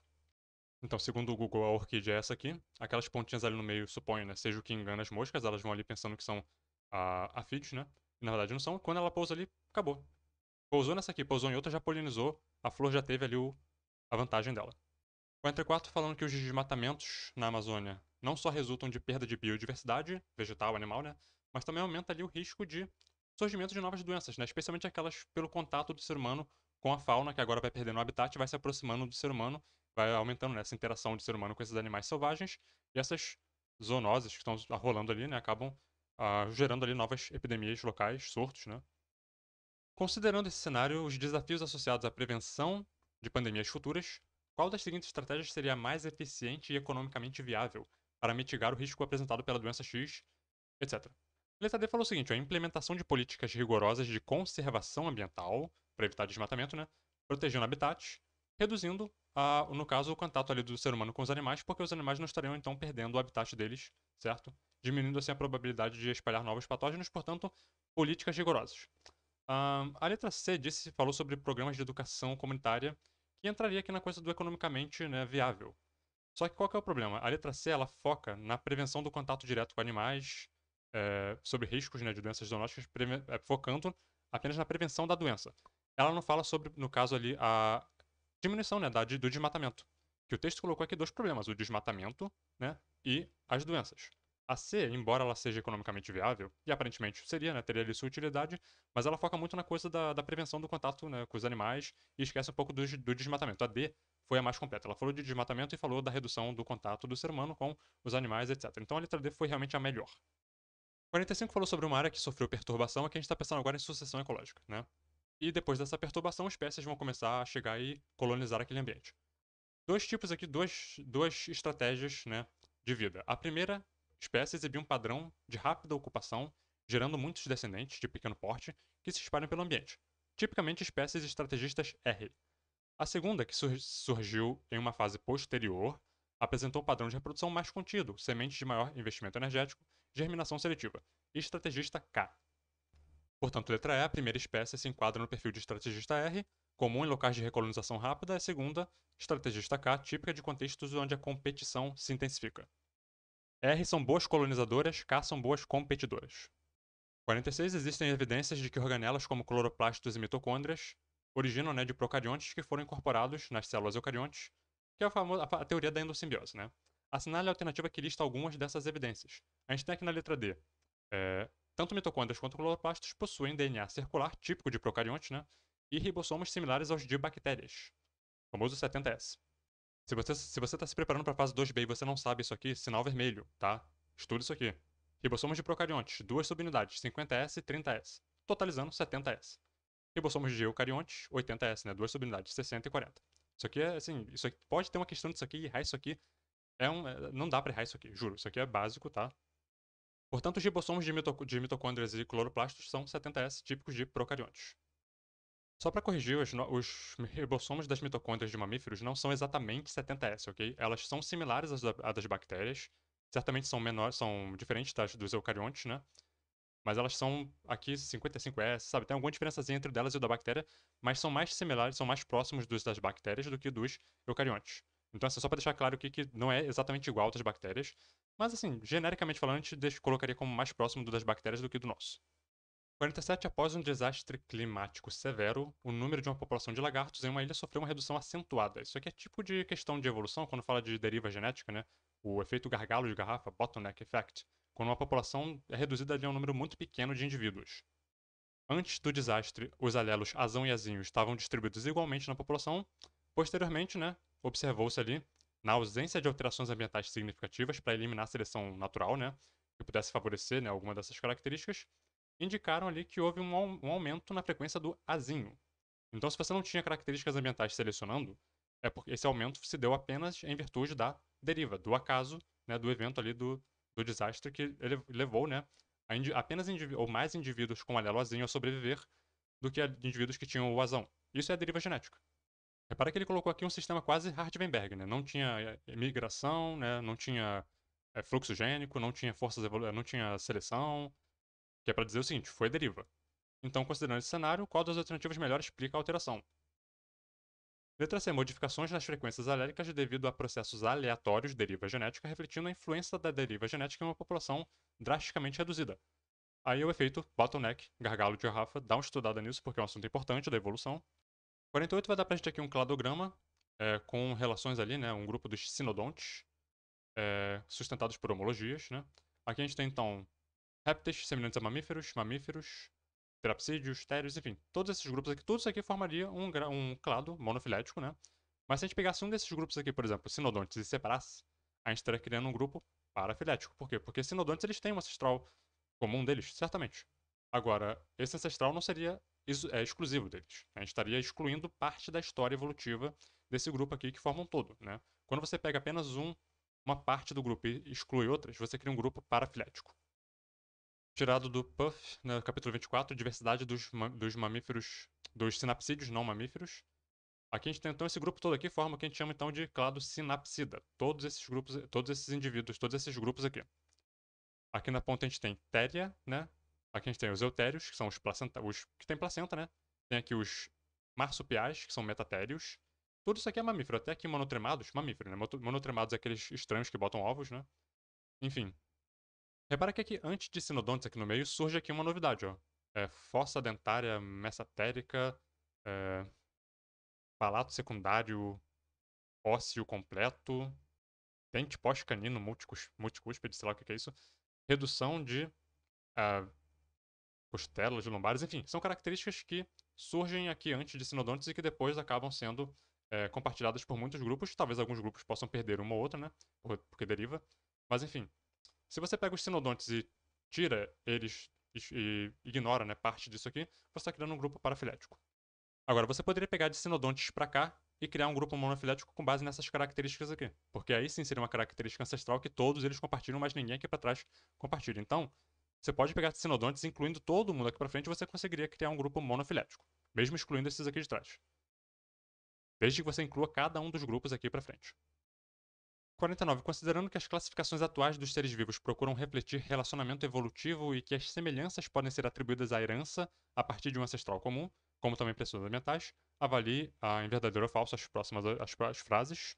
Então, algumas características são comuns aos três domínios, como citoplasma, ribossomo, membrana plasmática e material genético, mas as diferenças nos RNAs ribossomais e na estrutura lipídica da membrana ressaltam a divisão dos seres vivos em uma classificação taxonômica mais abrangente que a dos gênios, que é a classificação dos domínios. A gente tem a classificação dos três domínios, né, que foi proposta por Carl Woese, de procariontes, né, tem ali bactérias, arqueias e os eucariontes. Então, os três domínios, atualmente, está se chegando à conclusão de que arqueias e eucariontes são, na verdade, ali o mesmo grupo, né? Então seria apenas bactéria e arqueia. E sim, diferenças no RNA ribossomal e na estrutura lipídica da membrana. O Carl Woese, no artigo lá, ele inclusive ele destaca essas características. Então aqui o artigo, né, da classificação ali dos três domínios, Carl Woese e companhia. Então aqui os três domínios, né, as propostas mais atuais estão unificando arqueia com eucária. Então aqui, domínio eucária, membrana celular, lipídios, predominantemente glicerol de ésteres, certo? E ribossomos contendo tipo eucariótico de RNA ribossomal 2 de 18 e 19. Bactéria, a membrana lipídica predominantemente de também glicerol de acil de ésteres, ribossomos contendo ali o tipo eubacteriano, né, de RNA. E domínio arqueia, temos aqui lipídio de membrana predominantemente isoprenol de glicerol de éter. Então olha só a diferença, né? E os ribossomos das arqueias ali um tipo arqueano de ribossomo. Portanto, diferenças fundamentais nos ribossomos, né, e nas membranas, nos lipídios que constituem as membranas. A 2 falou que o bacilo da tuberculose, no caso uma bactéria aqui, né, é o plasmódio da malária, né, e o patógeno causador da esporotricose, que é um fungo, são procariontes, o que está errado, né? Nenhum deles é procarionte. Quer dizer, claramente o bacilo da tuberculose é um procarionte. Eu tô emocionado porque o vídeo tá acabando e tô começando a falar um monte de besteira. O bacilo é um procarionte, ponto final. Temos aqui o plasmodium, causador da malária, que não é um procarionte, é uma célula eucarionte, e o fungo também é um eucarionte, ok? Espero que tenha ficado bem claro, minha cabeça já está dando nó. Portanto, a 2 é falsa. 3. Arqueias podem se apresentar na forma de bacilos, cocos, né? Entre outros, assim como as bactérias. Nunca tinha pensado nisso, realmente é o fato, é o caso, né? No entanto, sua parede celular não possui a mesma composição de peptídeo glicano, o que também está correto. Portanto, aqui, a letra E, verdadeiro, falso, verdadeiro, seria o gabarito. Diferenças em eubactérias e arqueias. As bactérias, né, verdadeiras, a gente costuma classificá-las em gram-negativas e gram-positivas. E existe uma diferença ali, né, acentuada na parede, né, na espessura da parede de peptídeo glicano e na posição também, entre esses dois grupos. Agora, as arqueias, elas não têm peptídeo glicano nenhum na parede. Especificamente as arqueias, né, não têm peptídeo glicano na parede, que está presente, né, na maioria dos procariotos, mas nelas não. Metanogenas tem ali uma pseudomureína, uma camada, né, de pseudomureína que é similar a peptidoglicano, mas não é peptidoglicano.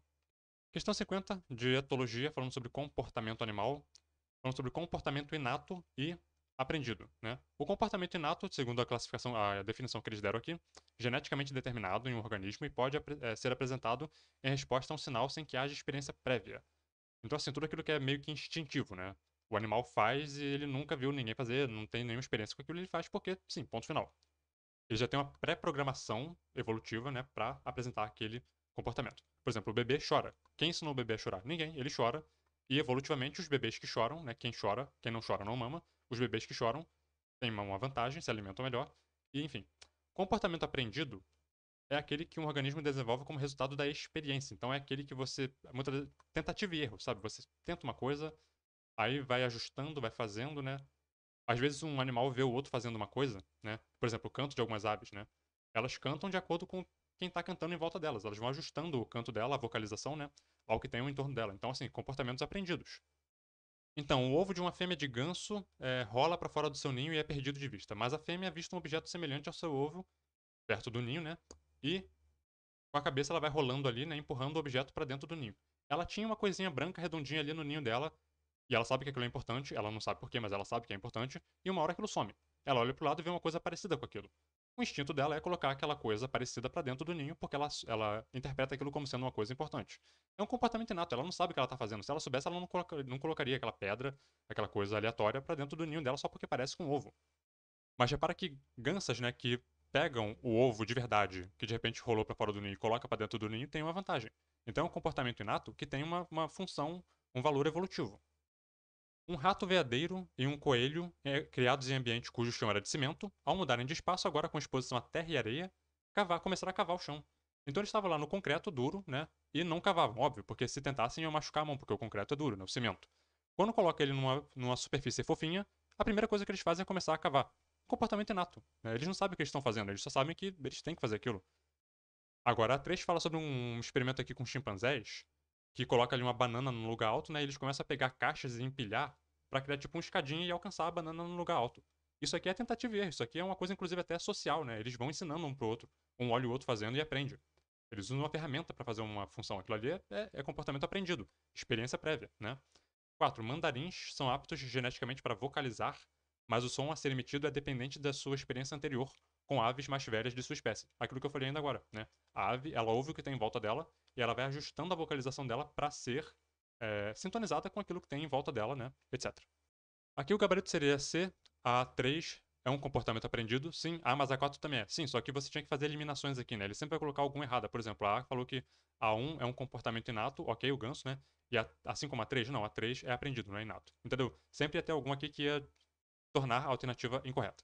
A C foi a única que só falou verdades. A 3 é um comportamento aprendido e ponto final. A 4 também é, a 1 e a 2 são comportamentos inatos. Enfim, terminamos aqui o vídeo com 1h30, é o vídeo mais longo da playlist, mas eu acho que, assim, não sei se vale a pena fazer vídeos parte 1 e 2. De repente coloca aí no comentário, né? Vocês preferem vídeos parte 1 e 2? Ou assim, direto? A pessoa vai assistindo aos poucos, né? Dá pausa, assiste 10 minutos hoje, 10 minutos amanhã, entendeu?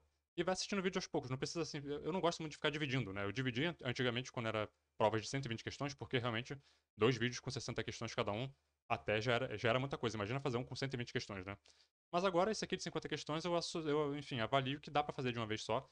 Vão ficar vídeos mais longos, porque assim, eu não quero mais fazer vídeo corrido pra ficar com menos de 1 hora. Eu fiz muito isso, e não quero mais fazer. Eu quero que fique um vídeo natural, sabe? Eu falo uma coisa, de repente assim, volto, corrijo, sabe? Exploro uma questão a mais. Vai ficar um pouco mais longo, mas faz isso que eu falei, sabe? Pausa o vídeo, assiste com calma, um pouquinho cada dia. Não tem pressa, não tem ninguém com pressa, certo? E enfim. E já que o vídeo tá longo mesmo, eu vou falar só mais uma coisa. Sobre aquilo que eu falei lá no começo do vídeo, né? Sobre coisas obscuras que foram acontecendo e algumas pessoas perceberam, enfim. Eu tô mostrando aqui um artigo, esse artigo aqui, essa escola que eu tô mostrando aqui não tem nada a ver com aquilo que eu falei lá no começo. Eu tô apenas usando esse artigo aqui como ilustração de uma ideia que eu vou propor agora, ok?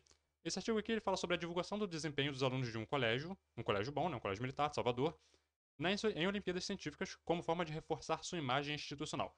Essa escola aqui não tem nada a ver com o que eu vou falar agora, ok? E com o que eu falei lá no começo do vídeo. Só tô usando o artigo para ilustrar uma ideia. Alunos medalhistas em Olimpíadas Científicas melhoram a imagem de uma instituição, de uma escola, ok? Valoriza a escola. Atribui valor para uma escola. Tá aqui, tem um artigo científico de uma escola se gabando, né, de seus alunos terem bons desempenhos em Olimpíadas Científicas. Lá no começo do vídeo eu falei, né, que a trapaça sempre vai existir. E falei, né, que enfim, a UBB é um evento, né, que tem aí participação de diversos órgãos, muitos deles públicos, federais, né, tem o Butantan, que é um instituto de pesquisa super respeitado. Eu acho que assim, existe motivo para alguém querer trapacear na UBB? Sim, existe. Motivos, inclusive, econômicos, né? A escola se valoriza tendo muitos alunos medalhistas de ouro, né? Na UBB, na Olimpíada de Física, na UBMEP, na Olimpíada Brasileira de Matemática, né? A UBMEP é a escola pública, né? Mas, enfim, Olimpíadas Científicas, de maneira geral, valorizam. Ter alunos medalhistas valorizam a imagem de uma instituição. Então, existe sim uma, digamos, uma razão para uma escola, né, composta ali por uma equipe de pessoas menos honestas, de quererem forçar ali um resultado, né, para ter mais alunos medalhistas, para ter um melhor desempenho e valorizar a instituição deles. Se você é um aluno de uma escola que você sabe que está acontecendo alguma coisa nesse sentido e muitas das vezes você não tem muita escolha, né? Enfim, não participa, sabe? Não vai. Mantenha a sua integridade, mantenha a sua honestidade. É claro que a escola sempre oferece ali, né, uma coisa, tudo mais. Mas, sabe, eu acho que é de cada um. A pessoa tem também a opção de não fazer, entendeu? Se você é professor de uma escola e você sabe que tá acontecendo alguma coisa, né, denuncia, sabe? Não participa disso, não se envolve nisso, entendeu? Essa é a minha posição, a minha colocação. Deixa aqui esse anúncio, essa fala aqui no final do vídeo, né? Um vídeo que já até ficou bem extenso, mas acho que vale a pena, porque o que eu vi lá, que o meu inscrito aqui mostrou, me preocupou um pouco. Não sei qual vai ser a atitude do Butantan, também não sei se realmente houve alguma coisa, são sinais que aparentemente alguma coisa pode ter acontecido. Então, se você é aluno, se você é professor, se você é uma escola que está recorrendo a algum tipo de recurso não muito honesto, deixo aqui o meu apelo para que repense, né, essas práticas e não faça mais isso porque é chato, né? Você entrar numa competição que você sabe que não é justa. O legal da competição, o divertido da competição é que seja justa, né? Que todo mundo estude e vá fazer a prova e realmente seja o desempenho individual de cada um ali e não, né, coisas obscuras que ninguém consegue explicar. Finalizo aqui o vídeo. Próximo vídeo agora, fase 2B, tá? 20ª UBB. Quem passou, boa sorte, prepare-se e nos vemos lá no próximo vídeo. Até!